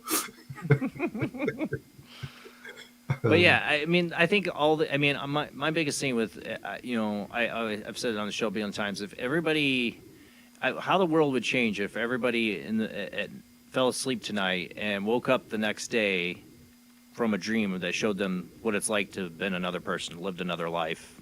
Yeah. To be, that you're more than this personality that you think you are, that you identify with. I mean, we become so many of these things. Like, well, I'm a fan of this, and I dislike this, and we make this all about who we are. All these things, but it's not. It's not who we are. There's something so much deeper than that, and I think looking at past lives opens people's eyes to that. Yeah. And we can change how we are, as I've said. So past lives for me is a fundamentally important way of helping us to live our lives better. And again, we said earlier, by having an understanding that we've lived many lifetimes, we see life differently. We start to understand that we are eternal, and therefore we don't have to fear what is happening in life. You tend to lose fear when you've been in past lifetimes, when you've experienced past lives, because this is just another life of many. But I think I go back to that becoming more spiritual process. When you've become aware of past lives we've lived, often we can change how we are. We become a more spiritual person. And we become, I think, more aware that we're a spiritual being in a physical body. And we tend to lose that awareness as a result of everyday life and the busyness of everyday life. Yeah, and also more together as a collective humanity. Because if you realize you've lived all these different lives and different people, different parts of the world, you come to realize that we're all one race, one people, one soul group, one big soul group. That we're all in this together. As cheesy as it sounds, everything, nothing is separate. We are all one. And right. Again, that's actually interesting. You mentioned that as well, Jason, because I am finding, as my sort of spiritual development has gone on over the years, I've moved through Buddhism, I've moved through shamanism, but my primary spiritual process nowadays is non-duality, as it's called, or oneness. And as I've grown to this new perspective, it's amazing how many clients nowadays, as a result of therapy and removing and letting go of the pain, as a result of this bigger awareness that we live many lifetimes, they start to move into perspectives of non-duality. They start to realize that everything is just one, that there is no separateness, that all people are connected, that we are all one part of source, or whatever you want to call it. And when you start to live with that awareness, that we are all one, again, you lose a sense of disconnectedness from other people, and you grow, I think, into a better heart space around other people as well. And so well, when you find somebody that's done horrible acts of evil, what you usually find are the factors is somebody who's completely disconnected from society, from love, from others, isolated, or usually, the lone gunmen's, the crazy people that do horrendous acts, or people have gone to they have no empathy. They've been disconnected from humanity. That's where darkness lies. That's where evil is. And I think we realize where God and good and love is our connection to everyone. Yes, very much so. Very much so. And yet, of course, there's also the karmic perspective. Why have they done that? What have they done within karma and the collective karma and group karmas? These are all sort of spiritual questions that we just can't answer. Because the answer is 42. We don't know. We just don't know. So, but through this kind of work that you're doing and more people opening up to it, we get a bigger understanding, a little glimpse bigger into the picture of maybe how the universe and the mechanisms of it work. And that's why I've always been fascinated by past life regression and hypnotherapy. And thank you so much for coming back on the show. Let's not let it be another 4 or 5 years before you come back on again, though. So get you back on sooner than that in the future. Please, Jason. I'll be very happy to come back. And next time I'll hopefully be in Florida, where I'm aiming to start and spending a lot more time. It won't be quite as tough a time difference. A little bit easier time difference. 7 a.m. Definitely. It's a beautiful day in England. It's a beautiful sunny day out there. It's very dark, and I should be in bed because I got to be up in 6 hours. But thank you so much. Any last things you want to say? Your YouTube channel, Hypno for All, with the letter number 4. So, my website is Steve Burgess Hypnosis. Hypno for All is the YouTube channel. Facebook, The Power of Past Life Regression. The new book, of course, The Adventures of a Hypnotherapist. It comes out in the States at the end of May, 1st of June. And one thing I do want to mention, if any of your viewers and listeners, I filmed a pilot episode last year of a TV program based around past life regression. And I'm looking for TV production companies or TV executives if they want to look at it and pick it up as a possible series. So if anybody knows anybody out there who is who's got contacts within the TV industry, please send me an email, because it's tough getting into the TV. What's your email? You can just go on steveburgesshypnosis.com and just send an email. The contact through there. Yep. Contact through there, yeah. All right. Well, thank you, Steve. I'd love to see the pilot. I'd be totally into a show that covers hypnosis or past life regression or past lives, because I just think it needs more people to get an understanding of and awareness of, and because I think it could really change civilization. It could change humanity if we became more acceptant of this idea and more open to it. So thank you so much, Steve, for being on the show. That's it, guys. That's all we got for tonight. Thanks for everybody who joined us tonight and shared the show. Don't forget, you can become a YouTube channel member. We're going to do some exclusive shows for them in the summer, and our Patreons as well. For both, we do that, exclusive shows. And if you're a YouTube channel member, we always make sure your comments get up on here. Thank you to everybody who donated and subscribes to the show. Thank you to everybody who shares it out. We'll be back next Sunday for our 10-year anniversary show. We're probably just going to have a lot of weird stories, open lines, talk to you, some games, maybe some fun. We're just going to hang out next Sunday night. All right, same bad time, same bad channel, 10 p.m. Central, 11 p.m. Eastern, 8 p.m. Pacific time. Check us out on Facebook, YouTube, Twitch. Don't forget to follow and subscribe. Thanks, everyone. Have a great night. See you next Sunday.